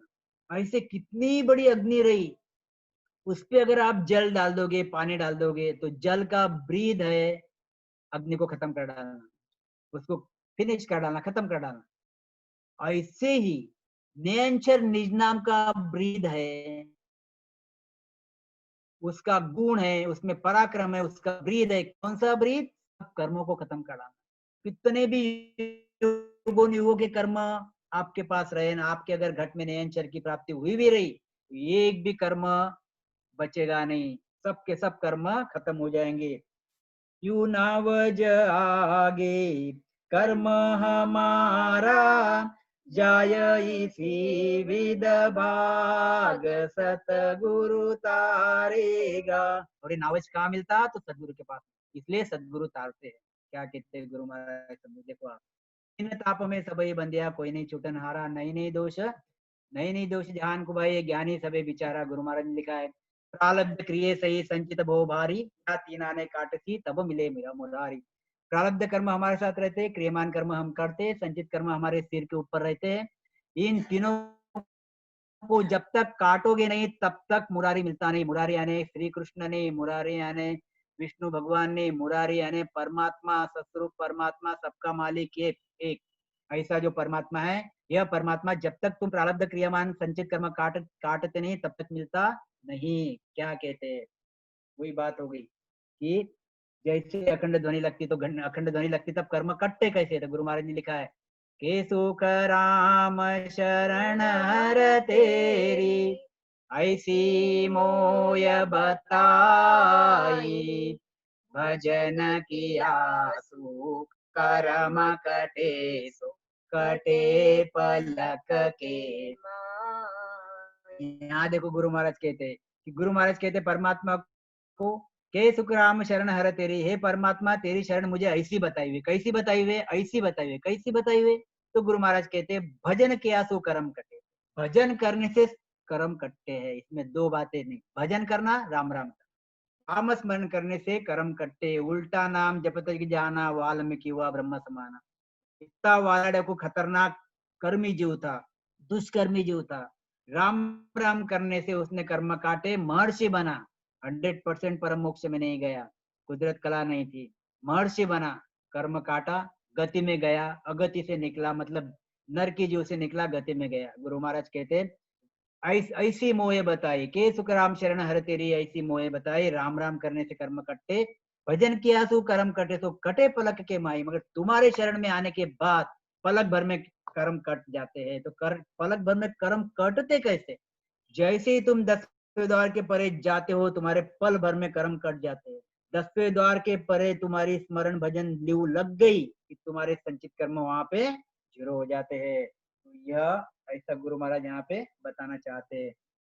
क्यों कर लखे अगम गत भाई, कहीं या किस विद माने, काना सुनी ना क्या देखी, ना सतवेद बखाने। क्या कहते हैं गुरु महाराज? क्यों कर लखे अगम गत भाई, कहीं या किस विद माने। क्यों कर लखे अगम गत भाई, कहीं या किस विद माने। गुरु महाराज कहते हैं कि क्यों कर लखे अगम गत भाई। ये देखो अगम गति कैसी है। जैसे छह कमल पूरब के छेदन, अंदर के अंदर, घट में ही बैठे बैठे तकिए पे बढ़िया मस्त गद्दी पे बैठो, तकिया लगाओ, मस्त खूब रामस्मरण करो दिल से। और क्यों कर लखे अगम गत भाई कैया। ये देखो यहाँ पे ज्ञान बैराग 10वें द्वार के परे अगम गति है ये। 10वें द्वार के परे ज्ञान बैराग, ज्ञान बैराग की ध्वनि लगना मस्त। 24 ही घंटे सब काम कर रहे, संसार में रह रहे, सब काम कर रहे, खा रहे पी रहे, सभी की सेवाएं कर रहे, मुंह से राम राम कर रहे, स्मरण कर रहे, और 24 ही घंटे वो ध्वनि को सुन रहे। अगम गति। ये अगम गति संसार के लोगों को, ज्ञानियों दानियों को पता नहीं रहती। पता इसलिए नहीं रहती क्योंकि वो ग्रंथों में लिखी भी नहीं है। यह केवली संतों के पास रहती। तो केवली संतों के पास रहती, केवली संत के शरण में जाना पड़ता। ब्रह्मा विष्णु महेश के शरण में जाने से ये गति होती नहीं, ये गति मिलती नहीं। अगति ये अगम गति मिलती नहीं। ये अगम गति अगर आपको प्राप्त करनी है तो सत्स्वरूपी संत के पास जाना पड़ता। तो गुरु महाराज यही कहते हैं कि तू कर लखे अगम गत भाई, कैया किस विद माने। और ये अगम गति इनको पता नहीं है, और अगर इनको बोलो कि ऐसी अगम गति होती है तो ये मानते नहीं है। बहुत बार हमारे यहाँ पे पेशेंट बन के ऐसे 3 लोगों की भक्ति करने वाले साधु आते रहते थे। तो मैं साधुओं को पूरा सम्मान देता हूँ, बैठाता हूँ बाकायदा, मस्त उनकी आंखें चेक कर देता हूँ फ्री ऑफ चार्ज, वगैरह वगैरह जो भी। और फिर उनसे 10 मिनट 15 मिनट बातें करते सत्संगत की। तो बातें करते करते फिर बताते कि गुरु महाराज का ज्ञान ऐसा है, आदि सदगुरु सुब्रमण्य महाराज का ज्ञान ऐसा है, ऐसी अखंड ध्वनि लगती। तो उनको उस पर विश्वास ही नहीं होता, क्योंकि उन्होंने वो चीज उनको पता ही नहीं है। ये विश्वास नहीं होता, बहुत कम लोगों को विश्वास होता है। और जब बातों पर से उनको समझता कि कुछ अलग चीज बोल रहे हैं, प्रशंसा करके जाते हैं कि डॉक्टर साहब आपका बहुत बढ़िया है, आपका बहुत बढ़िया ज्ञान है, वगैरह वगैरह वगैरह। मगर उनको वो ज्ञान पता नहीं रहता, इसलिए वह उसको मैच नहीं कर पाते, मतलब वो एक्सेप्ट नहीं करते उस चीज को। और फिर बोलते कि बहुत बढ़िया है, हम भी राम राम करेंगे, सोचेंगे राम राम करना कौन सी बड़ी बात है, और फिर निकल जाते आके चक्कर। तो कहने का मतलब गुरु महाराज यही कहना चाहते कि कहीं या किसी विद्यमान है, हम उनको कितना भी बोलो कि ऐसी अगम गति चलती है, तो मानेंगे क्या? वो नहीं मानते, क्योंकि उनको वो चीज होती नहीं। और काना सुनी ना आंखें देखी, उन्होंने कभी ये चीज कानों से सुनी नहीं। क्योंकि अगम गति वाले रहते कितने लोग जिनको अगम गति होती है। गुरु महाराज कहते हैं कि गुरु महाराज मतलब यह सत्स्वरूपी संत बहुत हीरे के जैसे है भाई, ऐसे सोने चांदी के जैसे है नहीं कि तुमको क्विंटल में मिल जाएंगे। ये तो हीरे माणिक के जैसे है, कभी तो भी एक आध दो लाख में ला देने ही वाली बात है। तो गुरु महाराज कहते हैं कि काना सुनी ना आंखें देखी। कानों से तो ये अगम गति हमने सुनी भी नहीं, और वैसे वो कानों से सुनी भी आती भी नहीं, वो अनुभव करना पड़ता। और संसार के ज्ञानी ध्यानी भी इसकी उनको पता न होने की वजह से वो सुनाते नहीं है चीज। तो काना सुनी ना आंखें देखी, तो आंखों से तो ये दिखती नहीं। ना सतवेद बखाने, और ये वेद भी इसकी बखान नहीं करता, क्योंकि वेदों में वो चीज लिखी नहीं है। क्यों कर लखे अगमगत भाई, कैया किस विद माने, काना सुनी ना क्या देखी, ना सतवेद बखाने। क्या कहते गुरु महाराज? बहुत नहीं बढ़िया। नहीं दोष। हेलो। हाँ ठीक है साहब, चलिए सही है, बढ़िया। नहीं नहीं नहीं दोष ज्ञान को भाई, नहीं नहीं दोष किसी को भाई, वो इचरज माढ़या होई, सत स्वरूपानंद पद कहिए, आगत लखे न कोई। क्या कहते गुरु महाराज कि नहीं नहीं दोष किसी को भाई। अब यहाँ चीज बात आ गई, देखो आप गुरु महाराज क्या कहना चाहते हैं कि किसी का दोष नहीं है, किसी का दोष नहीं है, यानी ब्रह्मा जी का दोष नहीं है, विष्णु जी का दोष नहीं है, शंकर जी का दोष नहीं है, 33 कोटि देवी देवताओं का दोष नहीं है। इनका ज्ञान जो इन्होंने लिखा है उसमें वो चीज है नहीं, क्योंकि इनके पास भी वो चीज नहीं थी। तो ज्ञान लिखा हुआ है, वेद भेद, इनका भी दोष नहीं है। यह जो ज्ञान जो ज्ञानी लोग पढ़ते हैं, जो वेदांती है, जो वेशधारी है, जो छह दर्शनी है, जो ब्रह्म ज्ञानी है, ये जो पढ़ते हैं उनका भी दोष नहीं है। और संसार जो इनके साथ जुड़ा हुआ है, इनका भी दोष नहीं है। नहीं नहीं दोष किसी को भाई, वो इचरज मांड्या हो। ये मेरी जो अगम गति है वो तो अलग ही है। इचरज, ये आश्चर्य की बात, ये अगम गति जो है, ये आश्चर्य की बात जो है, यह बहुत मुश्किल से मिलती है, बहुत मुश्किल से मिलती है। सत्स्वरूप आनंद पद कहिए, आगत लखे न कोई। जो सत्स्वरूप आनंद पद है, इसकी गति यह ज्ञानी ध्यानी लखते नहीं, यानी इनको पता नहीं, इनको समझते नहीं। यहाँ क्या कहना चाहते देखो आप गुरु महाराज, वो इचरज मांड्या हुई यानी बड़े मुश्किल से ये चीज मिलती है। अभी आपको भी अनुभूति होंगी, आप भी संसार, आप भी स्मरण भजन करते हो, तो आप लोगों को बताते हैं कि हम लोग सभी लोगों को बताते रहते हैं कि भाई ये भक्ति कर, अभी ये भक्ति कर, बहुत बढ़िया भक्ति है। यह ब्रह्मा विष्णु महेश त्रिगुणी माया की भक्ति है, इनमें आपको पुण्य कर्म मिलेंगे, आपको इसमें सुख मिलेगा, मगर पाप कर्म आपके कटेंगे नहीं, इसलिए आपको वापस 84 में आना पड़ेगा। मगर यह जो पर गुरु महाराज की भक्ति जो हम कर रहे हैं, बहुत बढ़िया भक्ति है, आप हमारे साथ आओ, हमारे साथ आओ, यानी गुरु महाराज के शरण में आओ और सत्स्वरूप की प्राप्ति करो। ये हम बार बार लोगों को बोलते रहते हैं, मगर लोग आते नहीं। वो इचरज मांड्या हुई, लोग आते नहीं। गुरु महाराज कहते हैं कि यह कुदरत कला मिलना, मिलाना, प्राप्त करना, ये बहुत मुश्किल की बात है। क्यों कि ब्रह्मा विष्णु महेश 33 कोटि देवी देवता, इनका जो हमारे ऊपर, सिर के ऊपर, हमारे जो रीति रिवाज से हमारे ऊपर इनका गहरा प्रभाव है, और इस गहरे प्रभाव से हम निकलना ही नहीं चाहते, निकलते ही नहीं। और निकलना चाहे भी तो हमारे सामने 10 अलग अलग प्रकार के रोड़े बीच में आ जाते हैं। हमारे घर वाले ही बोलेंगे ये क्या राम राम कर रहा, ब्रह्मा विष्णु महेश को छोड़ दिया। हमारे ससुराल वाले बोलेंगे, हमारी बीबी बोलेंगे, घर में कहीं कोई ना कोई खड़ा हो जाएगा, मम्मी पापा बोल देंगे ये क्या लाया, इतने सालों से ये भक्तियां चल रही, क्या झूठी है, क्या मंदिर झूठे है, क्या ये झूठा है, क्या वो झूठा है, क्या उपवास नहीं करता, तीज त्योहार नहीं करता, सब छोड़ दिया, हिंदू धर्म छोड़ दिया। नहीं, हमने हिंदू धर्म नहीं छोड़ा। आप बेसिक चीज ख्याल में रखो, हम हिंदू है, हिंदू है, हिंदू रहेंगे, हिंदू आगे भी है, या रैदर हम मनुष्य धर्म को पूछते हैं। ये भी मैं आपको बिल्कुल मेरी भावनाएं बताता हूँ कि यह ब्रह्मा जी, विष्णु जी, शंकर जी जिस परमात्मा की भक्ति करते हैं, यह जो बाकी भी धर्म के लोग हैं, मुसलमान लोग हो गए, जो भी हो गए, ये जिस परमात्मा को भजते हैं, उसी परमात्मा को हम रात दिन भजते हैं, और सभी को वही बोलने लगाते कि ये भजो। सबका मालिक जो है,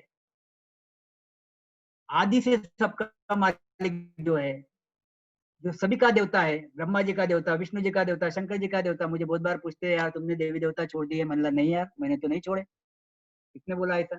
नहीं बोले आपने तो छोड़ दिया। मतलब नहीं, आपकी समझ है बोला ऐसी, फक्त फर्क इतना ही है कि आप परमात्मा को मानते, बोले हाँ मानता, बस मैं भी परमात्मा को मानता, फक्त मैं ये पतिव्रतापना रखता हूँ, बस उसका विषय।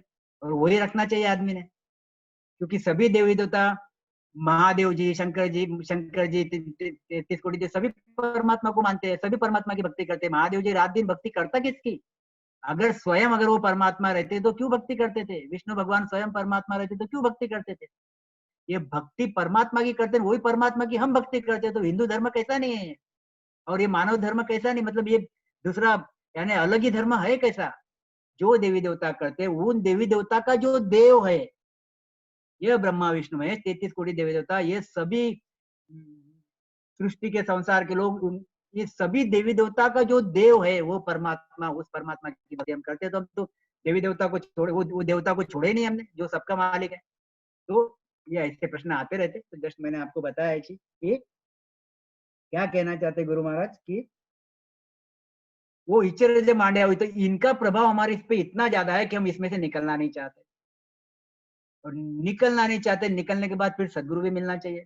सदगुरु ऐसे रास्ते पे पड़े हुए नहीं रहते, गुरु महाराज का ज्ञान ऐसा रास्ते पे पड़ा हुआ नहीं, इसके लिए बहुत भाग्यशाली चाहिए आदमी।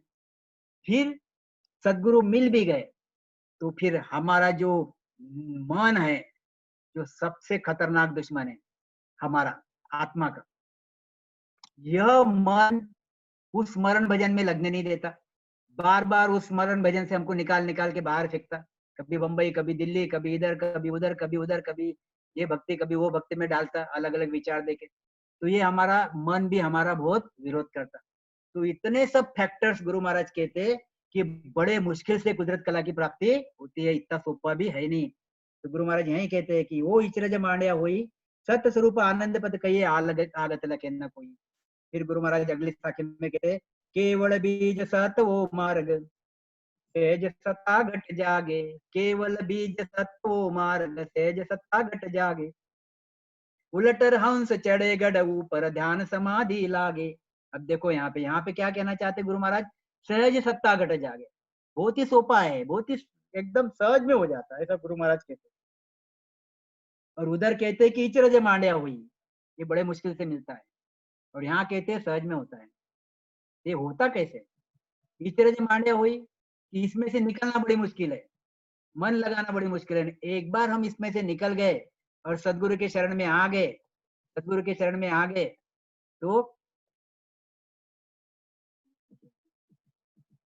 ये सदगुरु के शरण में आ गए, सदगुरु के शरण में आ गए, सतस्वरूप केवल पद अखंड, इनके शरण में आ गए कि सहज में चीज बन जाती है। एक बार सदगुरु के शरण में आए कि गुरु महाराज कहते हैं कि 6 कमल पूरब के 6 कमल पश्चिम के छेदन करने में टाइम लगता नहीं। और वैसे भी देखो आप, अनंत युगों तक हम बार बार मनुष्य शरीर में आ रहे, अगर हम एक बार सदगुरु के शरण में आ गए, नयन शरीर की प्राप्ति हो गई, हमको एक जन्म नहीं, दो जन्म, दो जन्म, तीन जन्म, तीन जन्म में तो हमको जाना ही जाना है। मतलब एक बार नयनचर की प्राप्ति हो गई यानी होनकार से हम निकल गए, यूं ही समझ के चलो, फक्त बस रह रहे टाइम पास 150 साल, समझे, मगर वो होनकार से हम निकले भी यूं समझ के चलो। तो गुरु महाराज ये कहते हैं कि केवल बीज सत वो मार्ग सहज सता घट जागे।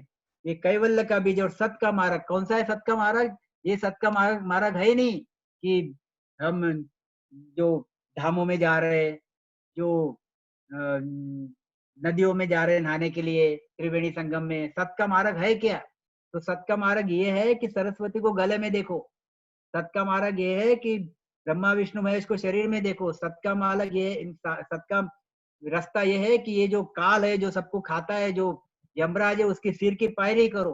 और सत का मार्ग ये है कि ये जो गंगा जमुना सरस्वती जो त्रिवेणी संगम में लोग नहाने जाते, वो सत का मार्ग नहीं है। सत का मार्ग ये है कि त्रिकुटी, त्रिकुटी जहाँ पे वो एरो घूम रहा है, वो त्रिकुटी में वो इस हंस को नहलाओ, गंगा जमुना सरस्वती के पानी से उस हंस को नहलाओ, ये सत का मार्ग है। और इस सत का मार्ग ये है कि तीन ब्रह्म के 13 लोगों को भी छेदन करके आगे चले जाओ, ये सत का मार्ग है। गुरु महाराज कहते हैं उलट रहंस, ये 21 वर्ग से उलट के हंस यह सत्स्वरूप में जाता है। उलट रहंस चढ़े गढ़ ऊपर ध्यान समाधि लागे, अखंड ध्वनि वहां पे 24 घंटे लगती है। तो मेरे ख्याल से बाकी आगे का, आगत सुने न जाने जोगी जागड़ पवन चढ़ाया, ये साकी ले लेंगे खाली। दुर्गुण निर्गुण कहो क्या जाने राजयोग की भाया। गुरु महाराज कहते हैं आगत सुने न जाने जोगी, ये गति जो मैंने अभी बताई, गुरु महाराज कह रहे आगत आगत सुने न जाने जोगी, ये जो गति अखंड ध्वनि लगती है, यह जोगी जानते हैं। कौन सा जोगी, जागड़ पवन चढ़ाया, ये जोगी सादा नहीं है, यह जोगी गुदा घाट से श्वास भ्रुगुट में चढ़ा देता है, और भ्रुगुट में श्वास चढ़ाने के बाद, भ्रुगुट में श्वास चढ़ाने के बाद वह एक श्वास 1-1 लाख साल तक वहीं पे रखता है, भ्रुकुटी में नीचे नहीं उतारता, तब तक काल से बचा रहता हो। और वो मन के द्वारे चढ़ाता, और मन के द्वारे वहां पे चढ़ाया, फिर मन कभी न कभी तो वहां से हट जाता और वो श्वास उसका नीचे आ जाता, और फिर बाद में कुछ रहे हुए श्वास और वो क्लियर करता, मतलब जो रहे हुए भोगता, और फिर शरीर छुट्टा उसका। गुरु महाराज ने इनको चोर कहा हुआ है, काल का चोर, ये काल से भगने वाला चोर है, गुरु महाराज कहते हैं। तो ऐसे इतना भारी जोगी कि एक श्वास भ्रुकुटी में चढ़ा के 1 लाख साल तक वहां पे रह सकता, ऐसा ऐसा भ्रुकुटी में रहने वाला जोगी गुरु महाराज कहते, आगत सुने न जाने जोगी जागड़ पवन चढ़ा। इतना भारी जोगी भी मैं जो बोल रहा हूँ वो गति है, जानता नहीं और सुनता भी नहीं, जानता तो नहीं और सुनता भी नहीं और सुनेगा भी नहीं। फिर क्या कहते, सुरगुण निर्गुण कहो क्या जाने। गुरु महाराज कहते जब ये जोगी नहीं जानता इतना भारी, तो सुरगुण निर्गुण वाले, सगुण की भक्ति करने वाले ज्ञानी ध्यानी तो छोटे छोटे है, निर्गुण की पारब्रह्म की भक्ति करने वाले जो ब्रह्म ज्ञानी है तो वो ये जोगी से तो छोटे ही है। तो ये सुरगुण निर्गुण कहो क्या जाने, मतलब जब ये इतना बड़ा ज्ञानी नहीं जानता है तो सरगुण निर्गुण वाले ज्ञानी मुझे क्या जानेंगे, राजयोग की भाया, ये जो मेरा राजयोग है ये यह जानेंगे नहीं। राम राम, इसके आगे आगे लेंगे। आदि सदगुरु, सर्व आत्माओं के सदगुरु, सर्व सृष्टि के सदगुरु सदगुरु सुखराम जी महाराज ने धन्य हो धन्य हो धन्य हो। राम सभा में राम राम राम महाराज। राम महाराज, राम राम। बहुत अच्छे डॉक्टर से साहब समझा। बहुत अच्छा रहा, बहुत बहुत बढ़िया, धन्यवाद आपका। जिस बोलने के बाद में उसको थोड़ा समझा दीजिए। बहुत हाँ अच्छा। सर। आदि सदगुरु, सर्व आत्माओं के सदगुरु, सर्व सृष्टि के सदगुरु सदगुरु सुखराम जी महाराज ने धन्य हो धन्य हो धन्य हो। राम सभा में राम राम सा राम राम। भजना रे प्राणिया क्या रथ विचारे, पढ़िया गुणिया माने नहीं जम जवरो मारे। भजना रे प्राणिया क्या रथ विचारे, तीन ताछ का कर्म है जीवन के लारा, 14 तीनों लोक में कर्मा बस सारा। भजना रे प्राणिया क्या रथ विचारे, बढ़िया गुणिया माने नहीं जम जरो मारे। प्रालब्ध क्रिय सहित संचित बहु भारी, या तीनों ने काट सी जद मिले मुरारी। भजना रे प्राणिया का अर्थ विचारे, बढ़िया गुणिया माने नहीं जम जवरो मारे। काटण की विध सांभळो दृष्टांग बताऊं, एक मोटो कर साण थो ताको धन गाऊं। भजना रे प्राणिया क्या रथ विचारे, बढ़िया गुणिया माने नहीं जम जवरो मारे।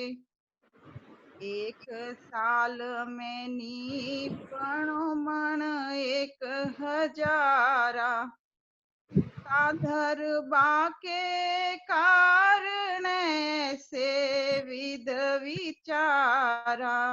भजना रे प्राणिया क्या अर्थ विचारे, बढ़िया गुणिया माने नहीं जम जवरो मारे। सोमण घरा पठाविया 900 मण लारा, ताकू खो में गाड़ियो ऐसा जतन विचारा, भजना रे प्राणिया क्या अर्थ विचारे, दूर साडा ओलर्यो वर खाबोह भारी, 4 महीना बरसियो नहीं आँख उगाड़ी, भजना रे प्राणिया क्या अर्थ विचारे, पढ़िया गुणिया माने नहीं जम जवरो मारे, खो में गल गयो हल जुत नहीं पाया, घर को घर में पीस कर सब खाय खुटाया, भजना रे प्राणिया क्या अर्थ विचारे, पढ़िया गुणिया माने नहीं जम जवरो मारे, एक कण नहीं निबरियो तो टाभल आया, एक कण नहीं उबरियो तो टाभल आया, इस विध कर्म कटाव जो पांडे सुन भाया, भजना रे प्राणिया क्या अर्थ विचारे, 8 पोहर 64 घड़ी रसना झड़ लागे, सुन पांडे सुख राम कहे तब तीनों ही भागे, भजना रे प्राणिया क्या अर्थ विचारे, पढ़िया गुणिया माने नहीं जम जवरो मारे, भजना रे प्राणिया क्या अर्थ विचारे। राम राम सा। राम राम साहब, अब इसको थोड़ा समझा दीजिए। राम राम सा। हाँ, मैं बालक अज्ञान हूँ, आप सभी मतिवंत, ऊंच नीच जो होय कछु, समा करऊं सब संत। गलती हो जाए तो माफ करना सा, मैं कोशिश करती हूँ बताने की। आदि सदगुरु सुखराम जी महाराज इस पद में बताते हैं कि भजना रे प्राणिया क्या अर्थ विचारे। ये प्राणी मात्र से महाराज फरमाते हैं कि तू क्या अर्थ विचार रहा है। हम क्या करते हैं, शास्त्रों व वाणी जी को पढ़ते हैं, सुनते हैं, तो हम क्या करते हैं कि सिमरन तो नहीं करते, तो उनके बड़े भारी अर्थ निकालने लगते हैं। इसका अर्थ बताने से अपना आवागमन नहीं मिटता, जन्मना व मरना नहीं मिटता, 84 लाख योनि नहीं मिटती, बार बार जन्मना पड़ता है, बार बार मरना पड़ता है। यही होता है जम जवरो मारे। अब ये 84 कैसे मिटती हैं? भजन करने से, सिमरन करने से, सांस उसास में सिमरन करने से हमारी ये 84 मिटेगी। क्योंकि जीव के पीछे 3 तरह के कर्म होते हैं। 3 ताछ का कर्म है जीवा के लारे। उस कर्मों के वश जीव 3 लोक व 14 भवन में चक्कर लगाता रहता है, उसका आवागमन नहीं मिटता। पुनरपि जननम पुनरपि मरणम पुनरपि जननी जठरे शयनम। वो 3 कर्म कौन से होते हैं? वो 3 कर्म होते हैं प्रारब्ध कर्म, संचित कर्म व क्रियामान कर्म। अभी डॉक्टर साहब ने सब बताया है। संचित कर्म जन्म जन्मांतर के कर्म होते हैं। उस संचित कर्म में से एक हिस्सा जीव को प्रारब्ध का देकर भेजते हैं। इस देह में ये कर्म जीव को वर्तमान समय में देह से भोगने हैं, वो प्रारब्ध कर्म होते हैं। प्रारब्ध भोगते हुए जीव से अनेक कर्म होते हैं, वो क्रियामान कर्म होते हैं। वो क्रियामान कर्म कहाँ जुड़ते हैं? वो वापिस संचित में जमा हो जाते हैं, जुड़ जाते हैं। फिर वही 84 लाख योनि, वही बार बार जन्मना, बार बार मरना। ये सारे कर्म तब तक नहीं मिटेंगे जब तक जीव से शिव नहीं हो जाते, उससे परमात्मा नहीं मिलेंगे। क्या कहते हैं गुरु महाराज? या तीनों ने काट सी जद मिले मुरारी, तभी वह परमात्मा मिलेगा। अब इन कर्मों को कैसे काटे, इसकी विधि गुरु महाराज ने दृष्टांत देकर बताई है, एक उदाहरण देकर हमें समझाया है। एक मोटो किसान था, एक बड़ा किसान था। उस किसान के यहाँ एक वर्ष में 1000 मण अनाज पैदा हुआ। उस 1000 मण में से उसने 100 मण अनाज घर में खाने के लिए रख दिया और बचा हुआ 900 मण अनाज वो उसने एक खो यानी खड्डा बनाकर उसमें उस धान को रख दिया ताकि उसे बाद में काम में लिया जा सके। अब बारिश के कारण 4 महीने जमकर बारिश हुई, लगातार 4 महीने पानी बरसता रहा। खेतों में भी पानी भर गया और किसान ने जो 900 मण धान रखा था खड्डे में डालकर, उसमें भी पानी भर गया, जिससे सारा अनाज नष्ट हो गया। बारिश ज्यादा होने से खेत भी पूरा पानी से भर गया। इस कारण खेत में भी हल नहीं जुता, वह नया अनाज बो ही नहीं सका। इस कारण से नई फसल पैदा ही नहीं कर पाया।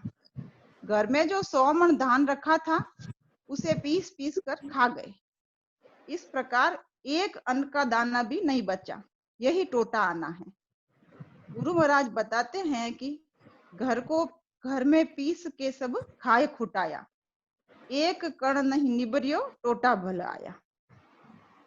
इस विध कर्म कटाव जो सुन पांडे भाया। गुरु महाराज कहते हैं कि अपने कर्म इसी प्रकार काटने हैं। कैसे काटने हैं? 8 पहर 64 घड़ी रसना झड़ लागे। 8 पहर 64 घड़ी यानी 24 घंटे इस जीव से, इस रसना से राम राम का रटन करते रहें। ऐसा करने से हमारे 6 कमल पूरब के 6 कमल पश्चिम के छेदन होकर 10वें द्वार से परे हमारा शब्द निअक्षर सत शब्द चला जाएगा। तो जन्म जन्मांतरों के जो हमारे संचित कर्म हैं वो सारे खत्म हो जाएंगे। मुंह से रसना से राम राम का रटन करने से क्रियामान कर्म लगेंगे नहीं और प्रारब्ध जो हम इस जीवन में भोग रहे हैं वो भी थोड़े से शिथिल हो जाते हैं। और गुरु महाराज कहते हैं कि 8 पौर 64 घड़ी रसना झड़ लागे, यह सुन पांडे भाया तीनों भाग्य। रात दिन रसना से राम राम का रटन करने से 3 कर्म नष्ट हो जाएंगे और जीव परमात्मा स्वरूप बन जाएगा। और राम राम करने से क्रियामान कर्म भी नहीं लगेंगे और प्रारब्ध शिथिल होके 10वें द्वार से परे जाने से हमारे संचित कर्म भी खत्म हो जाएंगे और जीव से शिव बनकर इसी जीवन में समाधि स्थिति में परमात्मा के देश की अनुभूति करेगा। उसका मरना नहीं होके परमात्मा से मिलन हो जाएगा। राम राम सा। राम राम साहब, बहुत ही अच्छा, हार्दिक आभार विदु जी। पूरा का पूरा खत्म हो गया, एक दाना भी बचा नहीं और नया खेत भी खेत में नई फसल भी बो नहीं सके। क्यों? कि 4 महीने तक लगातार बारिश हुई। तो महाराज श्री ने यही बात की कि पांडे इस विध कर्म कटाव दे, 8 पौर 64 घड़ी रसना जड़ लागे। सुन पांडे सुखराम के, तभी तीनों प्रकार के कर्म, 8 पौर 64 घड़ी रसना जड़ लग जाती है तो तीनों प्रकार के कर्म हमारे कट जाते हैं। महाराज श्री ने एग्जाम्पल देके बताया, जो विदु जी ने बहुत ही अच्छा समझाया। और अगाध बोध में आज डॉक्टर साहब ने भी बहुत ही बारीकी से एक एक चीज का खुलासा करके बताया, बहुत ही अच्छा लगा। अब बगू जी भाई साहब आगे की कार्रवाई जारी रखें। हाँ, राम राम सर, राम राम। समापन की ओर चले या कुछ और अभी लेना है? किसी ने पद लेना है तो क्यों भाई देखो, साहब? रसिका जी की अगर इच्छा है ले तो ठीक है, नहीं तो कुछ नहीं। हाँ, नहीं तो समापन की ओर चलते हैं, जैसे कहें। चलिए, एकदम बहुत बढ़िया लिया विदु जी, दीदी ने बहुत बढ़िया लिया।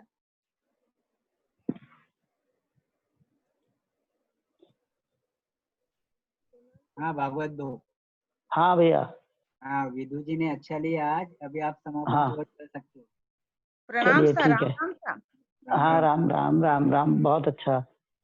हाँ श्रीनिवास भाई। हाँ जी सर। हाँ जी समापन करिए।